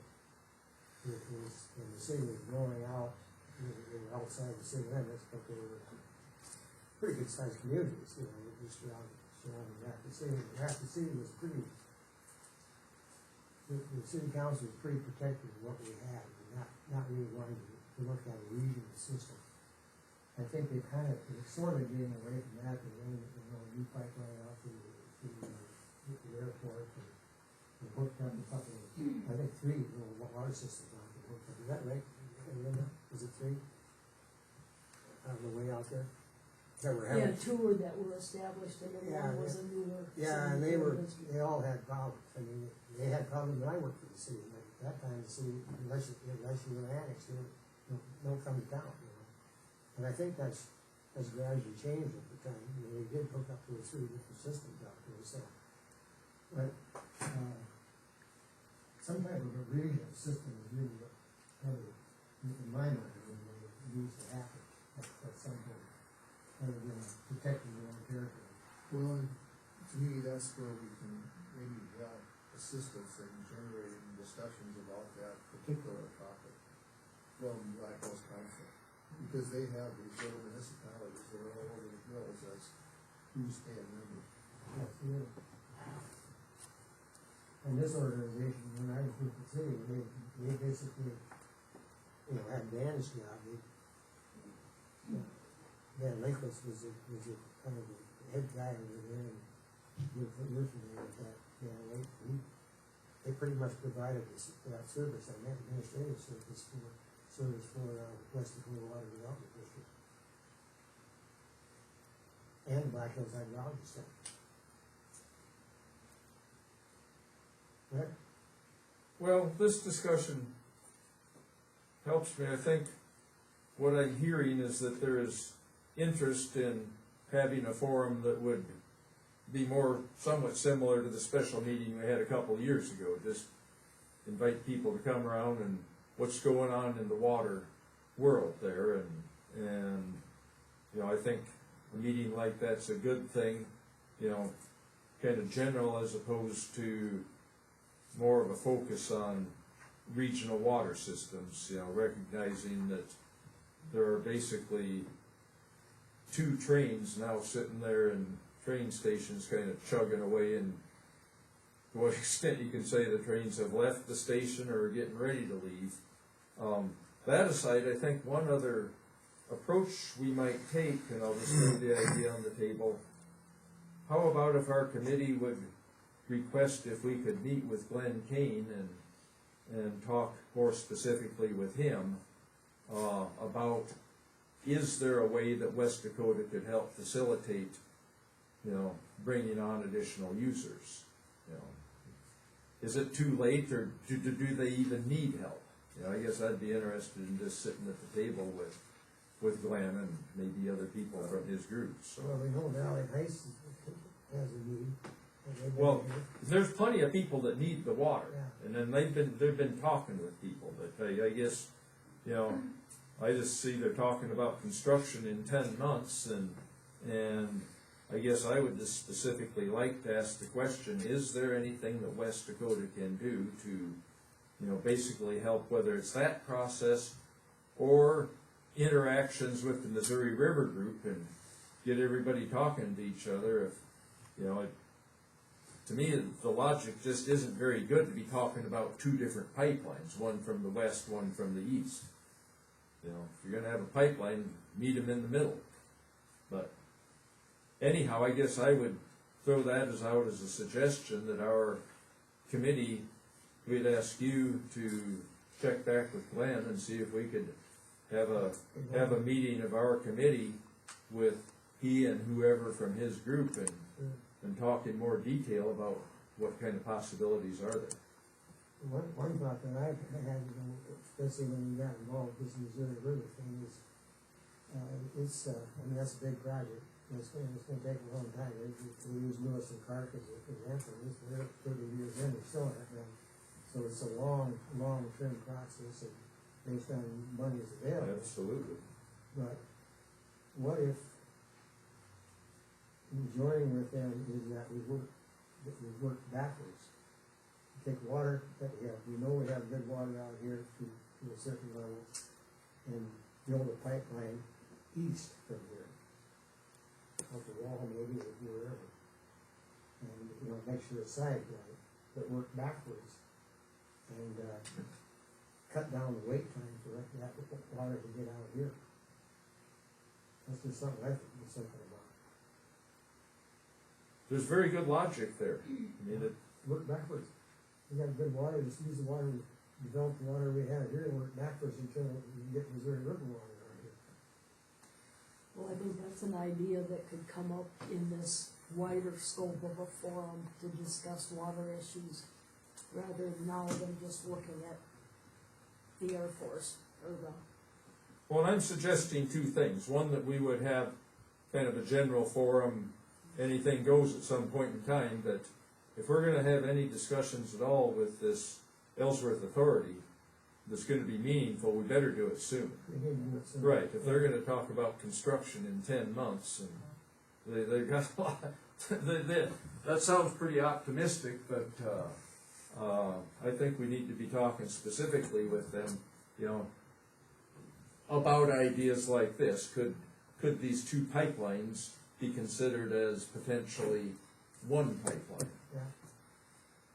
I guess, maybe we can get something out of this, is if there's consensus of the directors to do that, then we could, we could proceed in talking to.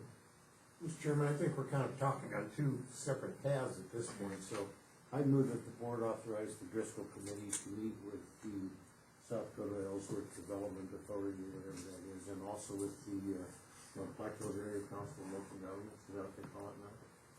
Yes. And to, so that the committee can further inform the board about the status of the Black Hawk to Ellsworth pipeline, and assess whether the Black Hills Council would be interested in sponsoring a more general forum of this board. Is there a second to the motion? Seconded by Tom. Discussion on the motion. I have discussion.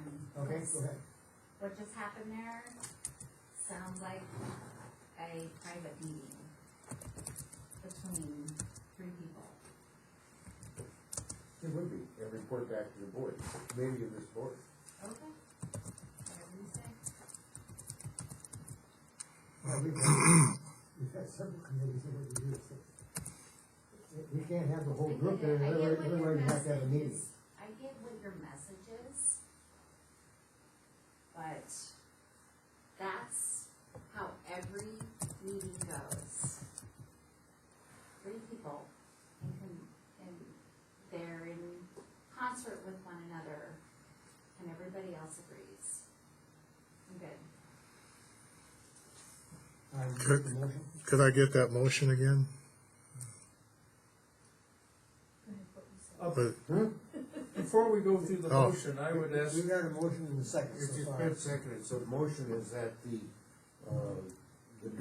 Driscoll Committee be authorized by this board to meet with the South Dakota Ellsworth Development Authority, whatever they call it, and report back to this board about the status of the pipeline development project between Box Elder and the airbase, and also that the committee contact the Black Hills area, Black Hills local government.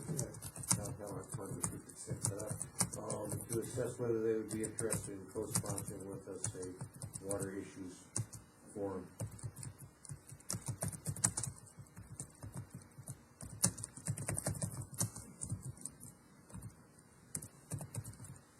Okay, that's the motion section. Tom seconded. Just second, so he gets it up there. yeah,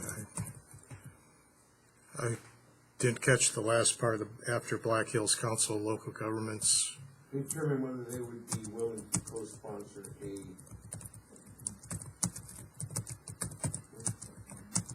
more expansive water issues forum. And more expansive, I mean not concentrating on any specific project.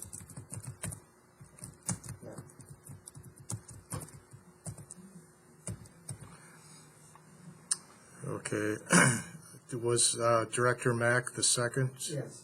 Okay. So I have motion by McGregor, seconded by Mack, to authorize Driscoll Committee to meet with the South Dakota Ellsworth Authority and report on status of pipeline, and also meet with Black Hills Council of Local Governments to determine if they would be willing to co-sponsor a more expansive water for them.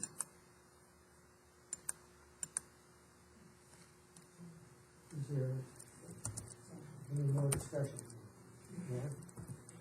Well, I was gonna point out that, I guess I had viewed this as not a voting item, an informational item.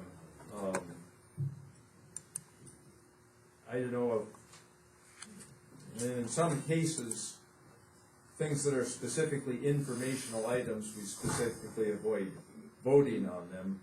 You know, I guess I'd kind of intended that perhaps we could do this, I think the committee can take this action on their own without a vote.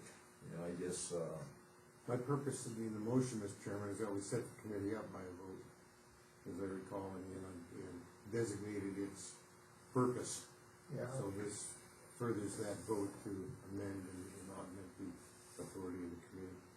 And I think it gives the committee specific direction, authorization to do kind of what we've been talking about here today.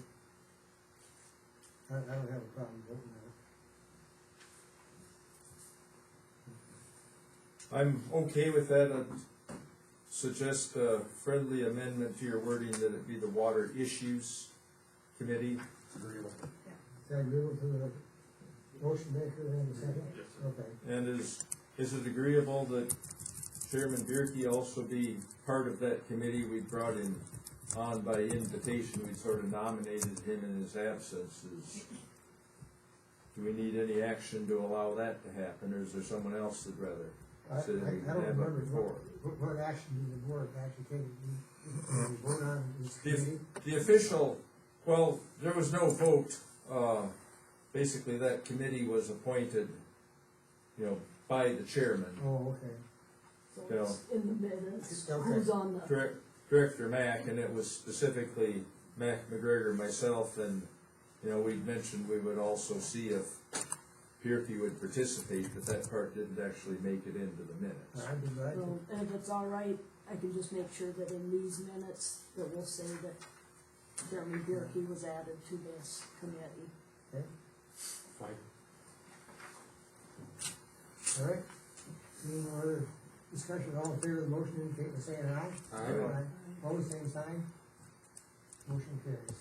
Thank you, everybody. That moves us on to item 12, renewing the Class C membership to the South Dakota Association of Rural Water Systems. And Dan, you got the bill, I guess, in the packet. It's in the packet. We've been remembering that for quite a few years, and I think it's a good organization. And personally, I think we ought to continue staying a member of the association. So is there a motion to approve it? Tom? Yep, I move to renew the Class C membership in the South Dakota Association of Rural Water Systems. Is there a second to the motion? I'll second it. Seconded by Sarah.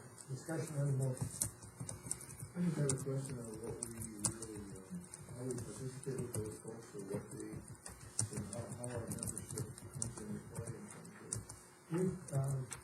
They've been in front of our, not recently, they have been in front of our board, just kind of, we probably, we need to do it again, just to brief us on anything that they're doing, like in our district, you know.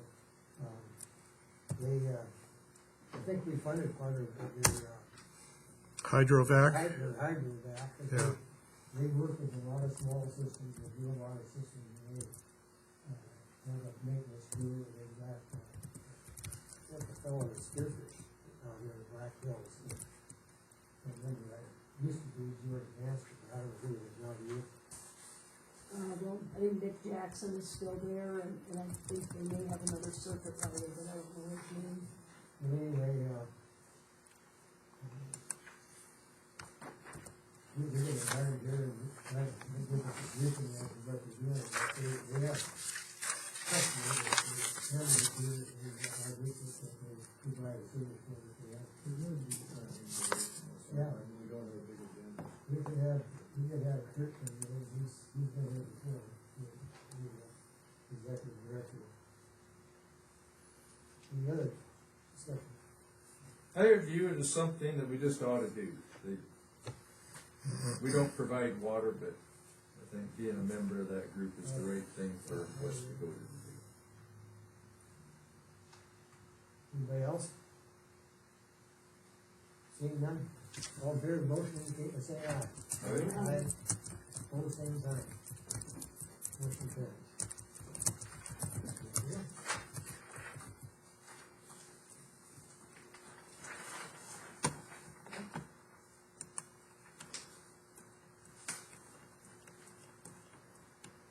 All right, that takes us to item 13, the administrators' annual evaluation for policy 28. Linda handled that. She has a short report. Well, 7 of the 9 directors did fill out an evaluation form. I compiled that for the numerical rating. Dan, it was very favorable. I don't wish to say any more because it's a personnel thing and we have members of the public here, but it was very favorable. And Dan and I are gonna meet later and talk about a few of the comments that were made in the evaluations. Are there any questions? I just wanna say that since I'm new, I didn't do an evaluation, but I've been working with Dan, like we've worked on the website and stuff like that, and he's a pleasure to work with. Yeah, I agree. I mean, I've being the chairman, I get work with Dan a lot, and his phone is there. You call him, and he's right back on you. So we've had nothing, no big major issues, but as far as doing the day-to-day things, and if I get a call about something and don't know the answer, he's kind of a go-to guy. And he's done a really good job in my opinion. Thank you. Thank you. Well, that has nothing to do with the treats I brought. Those are from Banner. Oh. So it's not a bribe. Okay. All right. Well, thank you for the report. I did notice you just waited to tell us that. I might have taken him back. Item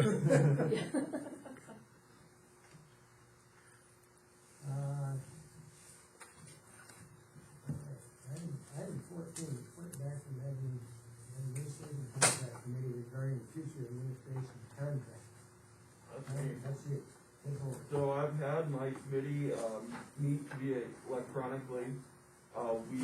The committee has reviewed the previous contracts, the RFP. I've had a brief discussion with Dan Mullally, and he has also submitted a possible proposal.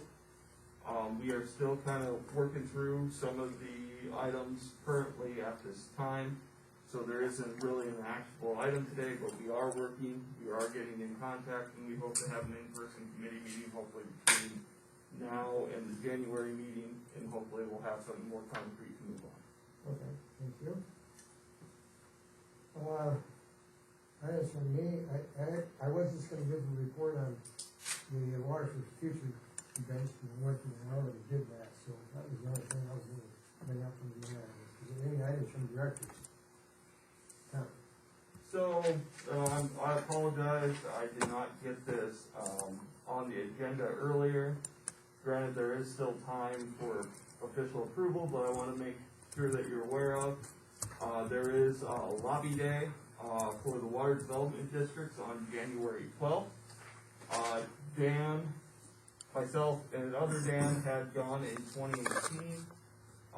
You get to sit through 2 wonderful meetings of the James River Water Development District and East Dakota Water Development District and get a nice lunch at the American Legion. You can try, if you want to be there at 7:15, to speak with the legislators about their interest into water projects. Dan Mullally showed up to that. They just wanted to grab the donut and walk away. There's also during this time, there's a larger opening session for the Association of South Dakota Rural Water Systems. They have a nice convention. Usually in 2018 it was at the Ramcota. If you want to know who knows Dan Jerky throughout the state, show up to that. I was just like a little peg along, which is kind of interesting. But just want to make people aware of it, that we have been invited on the 12th to show up for James Rivers and East Dakota, and it's on this sheet right here. No action items need to be taken yet, and we can figure out funding if people wanna go at the January meeting, that's all. I will say I did have a chance to go to two of them. That's when I first went on the board, and for new board members, I learned a lot from people I was doing different from water development districts, and what they do as far as how they run their business and so forth. And, they always have, a good speaker or two there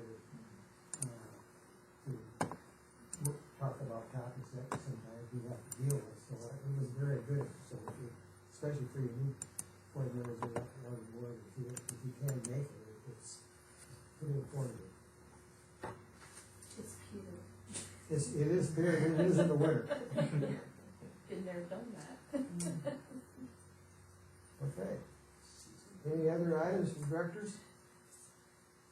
I guess I'd have a follow-up to last month's discussion with Mark Mayer about the new system planning process.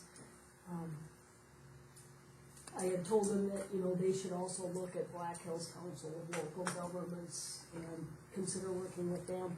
He said he did go to a meeting, he didn't think it was really productive, but he was also gonna meet with them again, and he's never gotten back to me again, so I guess that's just out there. Okay. Any other director have anything? I guess we'll move to the administrator.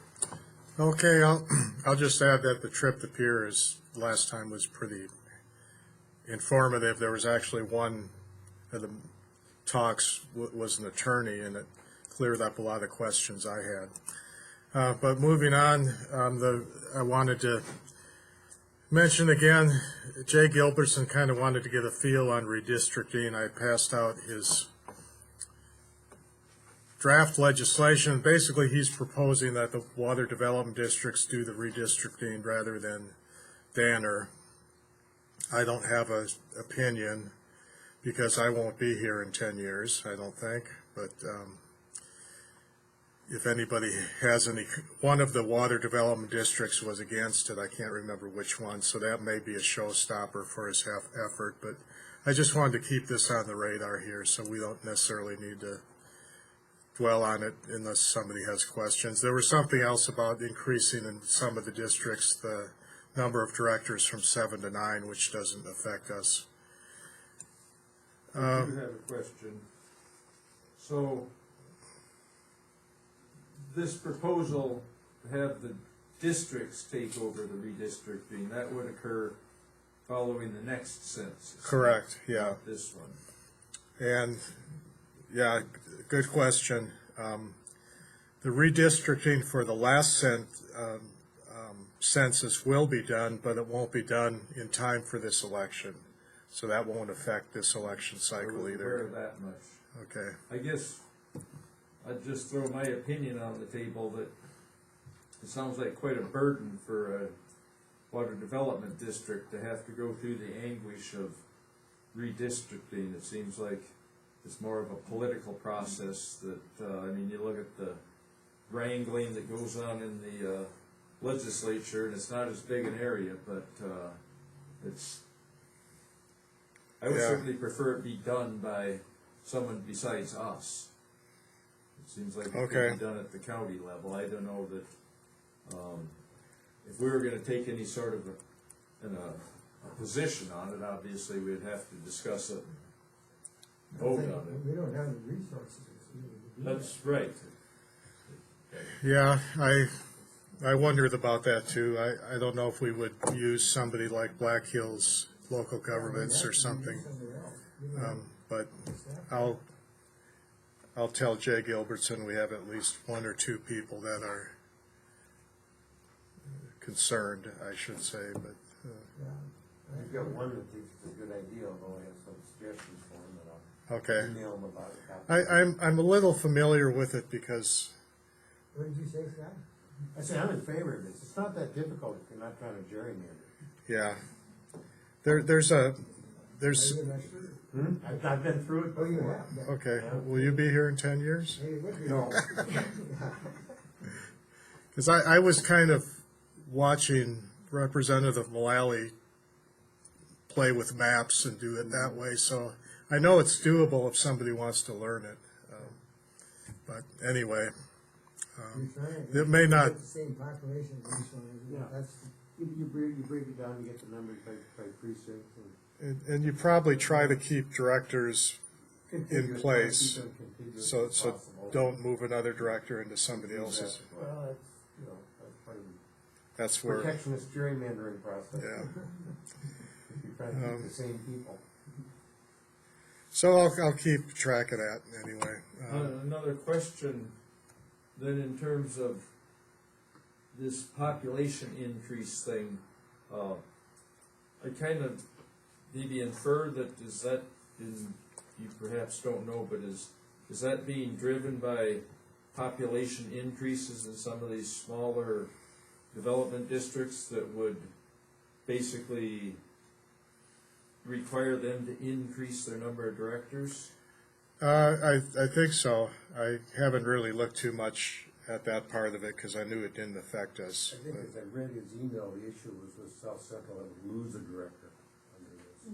yeah, Oh, ordinance. yeah, I think we're gonna lose one. But I also, looking at the language, and I think it may be a problem in the current statute, there seems to be a gap here. Those districts which have a population of 30,001 to 75,000 shall have 7.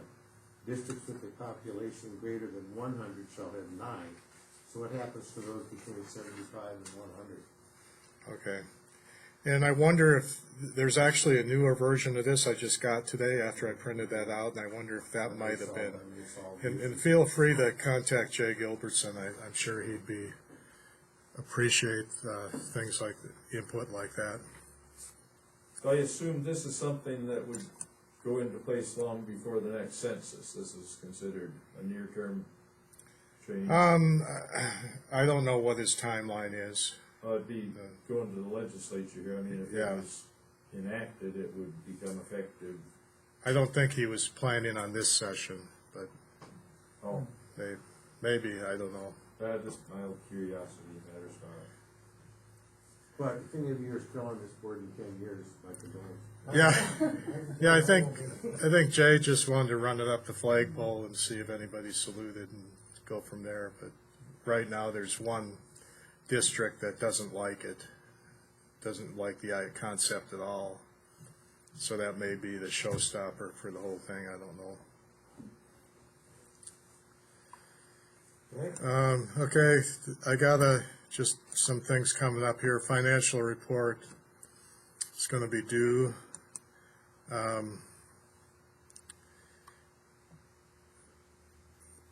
Vacancies due, okay, the directors, where's my list?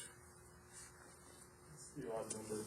Yeah, so the odd number people, Koth, Driscoll, Nautigal, Mack, and Harris, your term expires on the 31st of December 2022. So the petition process starts January 1st. Make sure you don't start before there or they'll throw it out. And it goes till like the last Tuesday in March or something like that. I have petition forms and kind of a summary of how to do it on the website too, so you can look at that. But if you want to be a director again, the local office here doesn't really have too much to do with that. Like if we had somebody resign and had to fill that vacancy, we'd do that here, but this is totally state. But I can still help out on that. Is that something that has to be published in the newspaper? I have to, yeah, and I've got that on my schedule, so it needs to be, I don't know if I put that in the packet, but it needs to be legal notice a week apart, like the end of March or something, so that will be done. The candidate petitions are filed with the Secretary of State, not the auditor. Right? Secretary of State. Yeah. Okay. The terrace site contract has been signed. That's the Jason Phillips one.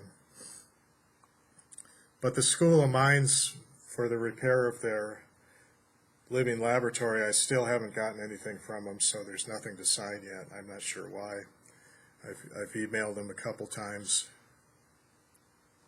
so I don't know if you know anything about that.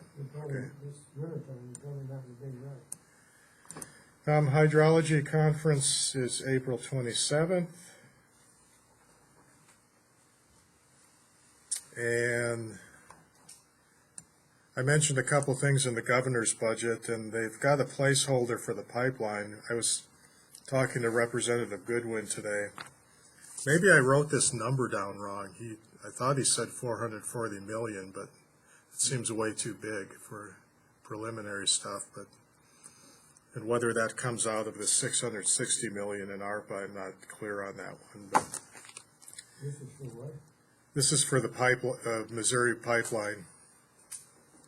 So apparently there's money, there's a slot in the budget for that, In the legislature? the governor's budget. Or the governor's Yeah. budget?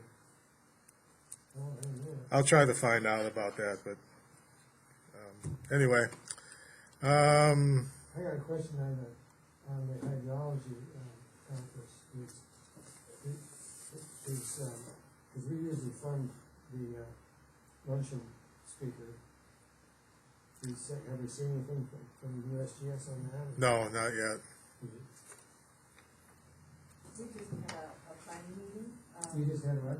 Just a planning meeting the Oh, other okay. day, and he will be coming to request that money. Okay. At the January meeting? I'm not sure. Because we have the January meeting, and the next meeting is March. Well, the meeting's not till April 27th, 26th or 27th. Okay. So it's the end of April this time. Okay. Yeah, and usually that's 2,000. Last year I think it was 1,000 because it was virtual. This one will be an in-person meeting. Okay. We may have the option of taping it so that it would be available after the conference, but not a dual WebEx in person. That would Okay. just be complicated. It's gonna be in person. Okay. That was a question I was gonna bring up.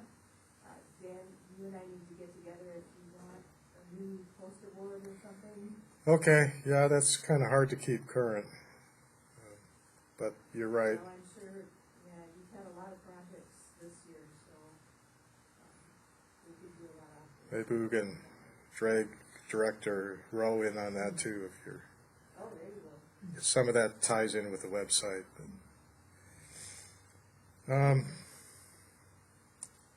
I guess that's it. Thank you for your fine review.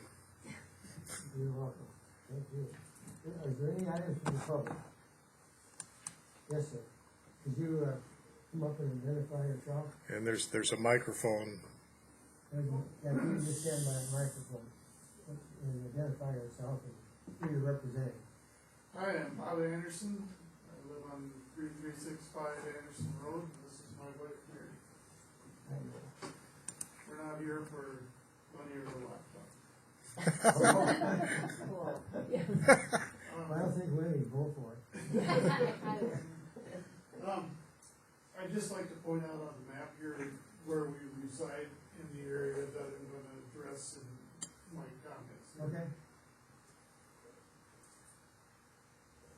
We live right here in the corner of Anderson and Longview, and I'm gonna address this 40 acre section, this 40 acre section, and that 40 acre section on effects.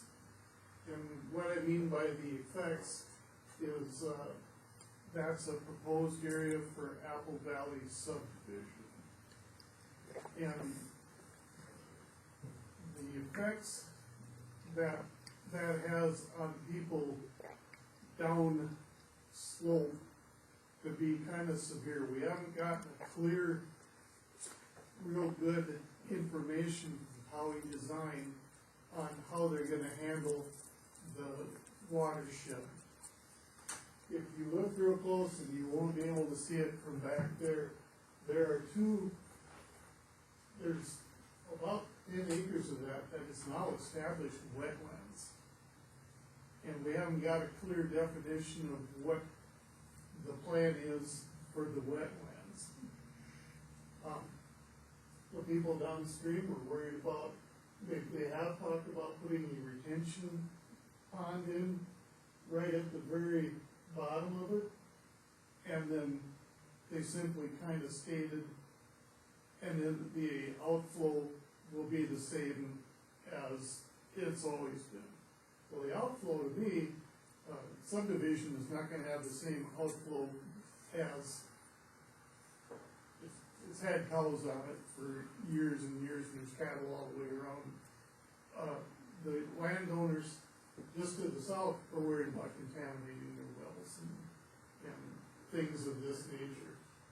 There's the Murphy ditch right down there, and the Murphy ditch services a great number of wells throughout its course. All our wells out there, yep, there's a wetland right there that Mary had her finger on. All the wells in the area out there in the valley, ours is 20 foot. Many of them don't go past 40 or 50 feet. So it wouldn't take long to contaminate any of this. And what we're basically looking for is some advice on who we go to talk to or a proper authority that can help us obtain actuals and actual plans and things of that nature. Is that property in the county or? It's county property, It's county, it's in the county. but it falls within 3 miles of the city.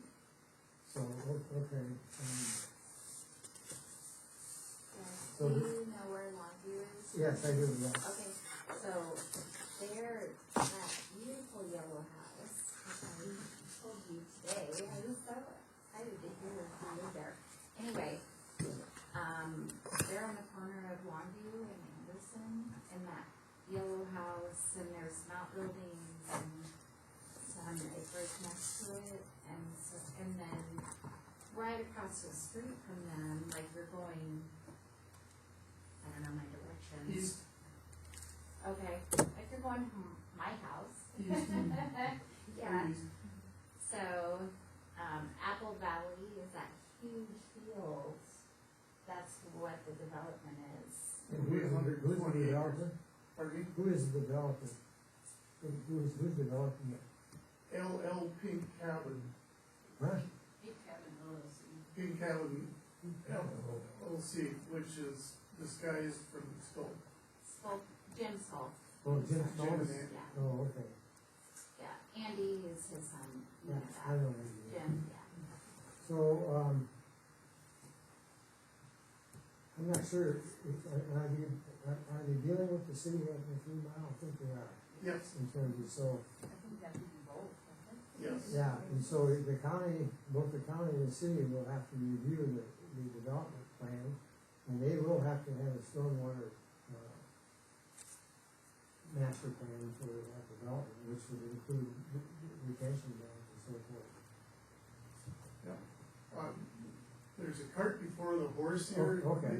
They already got a TIF to start digging and put in infrastructure, but meanwhile, the plan really isn't done yet. How can anybody start building, you know? Well, it's gotta be approved by the city engineer. There's a TIF, is it a city TIF? No, county, Oh, it's a county TIF. TIF number 6. Well, Right. so you don't know, I would think that the city engineering would be looking at that, but it probably, if it's a TIF, county TIF, then it would be starting with the county. As far, I think as far as place to start, you need to start, just talk to the city planning people and the county planning people. Yeah. I think the county planning commission actually considered this, yesterday at their meeting, I think it was on their agenda. As far as the wetlands are concerned, I'm sure at some point they're gonna have to get federal permits to screw with that. So should talk to, environmental protection down in Denver. So, are you saying there's no, you haven't seen a set of plans for this development? Not the official ones, because I know that they gave us a little neighborhood meeting, and they gave us just kind of an overview of what they're gonna do. They wanna shove 470 acres, houses in on 120 acres. That's a seventh of an acre per house. That houses close like Excuse me, how many homes? 470. I think you should go talk to the county planning people. Yeah, I I've know done they've all already been that. looking at it. You've done that? Yeah, well, then after it clears the commissions, it's gonna go to the council of the city and the county commission for final approval. So as far as places to intervene, you know, that's where you need to go. You haven't talked to the city planning people yet, so I guess. We have been in contact with Vicky Fisher. With the Vicky Fisher? It's kind of, basically the project is suspended right now because of wetlands, traffic study, and infrastructure. Because the valley here has expanding out and planning on bringing water out. It's kind of tricky because our corner kind of goes back to the, what is it, East Airport expansion that came through a few years ago. Yeah. So we have Rapid City water in our ditch. Yeah. And they kind of forced it on us a few years ago to hook up, to pay the $65 a month. The more people that hooked up, that would help pay off the project. Well, now that this was submitted to us, we found out about it like in October. I started contacting this Falcone with the city, and she dropped it back over 50. And they told me that the airport couldn't sustain that many homes. Their line was already getting too much pressure. They wanted to save it for future airport and city property that the city has purchased out by the airport. So that's when Rapid Valley's involved, and they're just gonna crisscross water lines on our corner. Is Rapid Valley gonna provide water for us? Yep. Okay. Yep, they have adequate in the city to. Well, we're not a regulatory agency. Yes, So, but it's good information. I'm not sure how we can. Well, just maybe Other than. maybe one of you individuals had run across this issue or knew, hey, you need to call this. That's basically what we're looking for.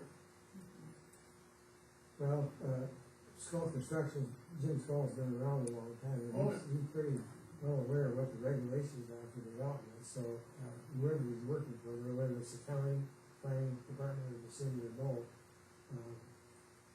at least some regulatory agency is looking at what they're doing. Okay, now I'm gonna ask for money. Not preliminary engineering.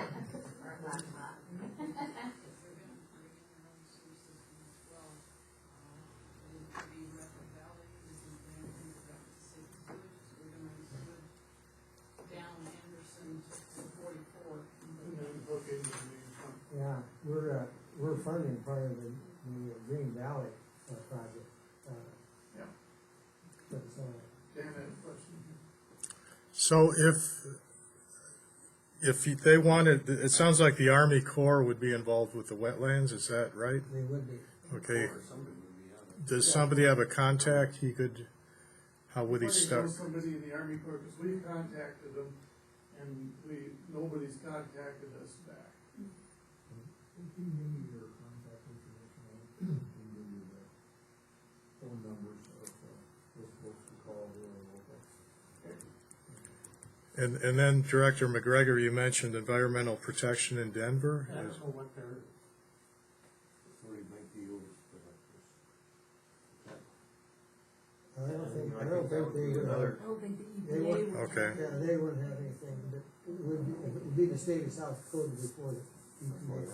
The other, Except we don't have an environmental operation in the state anymore. the other folks that you need to contact would be the state. The state. Historical conservation folks, Okay. because of, an area that's historically. She's in the house. Cultural, historical considerations. And so, those folks are based in. She was in the house as well. Yeah, because she went to DEI. And just find out whether they're checking those boxes or not. Okay. Oh, okay. We'll get with you and you guys just get some work. Well, I can't think of his guy's name right now. Okay. It's just escaped me, but I'm not gonna go through my whole contact list, because Sure. we'll be here for a while. Sure. Thank you. Well, appreciate you coming and, Well, thank you for sharing Tell us your what's going on. time with us today. You bet, thanks for coming, Appreciate it. Me? Ray, you have anything? Yeah, I have one question for Cheryl, since she's helping with the website. I was going through the old minutes and stuff, and I haven't been to any meetings because I've been out in the field all summer and fall. So I'm trying to catch up on some things, and there's some references to the additional files on your webpage, but they don't have links to certain things that are already in the minutes. Can you email Dan and tell him what you're finding? Okay. And then Dan will have to send the Okay. PDF to me and Yeah. tell me where to place it. We're still kind of learning that system. Yeah. Yeah. But if you see anything, definitely let us know. And just email Dan and tell him what you're finding and what needs to be placed. Anybody, that goes for, Yeah. anything that you guys Say, see. I appreciate how you're helping us with that. So, Yeah, that's okay. Yeah, definitely. Oh, I guess, I don't know if you know, but, even though we're part of the ANR, our little office over on the west side of Rapid is going to be moving probably, late August, September, probably into October, depending on building supplies, up behind Lowe's, that new building up there. Oh, yeah. It's gonna house the, state, revenue, lottery office, DSS, health department, all sorts of offices, so we're gonna combine all the state offices in one, That'd be nice. except for the forestry and the, game fish and parks, which we are a part of. So, I just wanted to let you know. Okay, thank you. Well, time to adjourn. We're adjourned. Thanks for coming, everybody.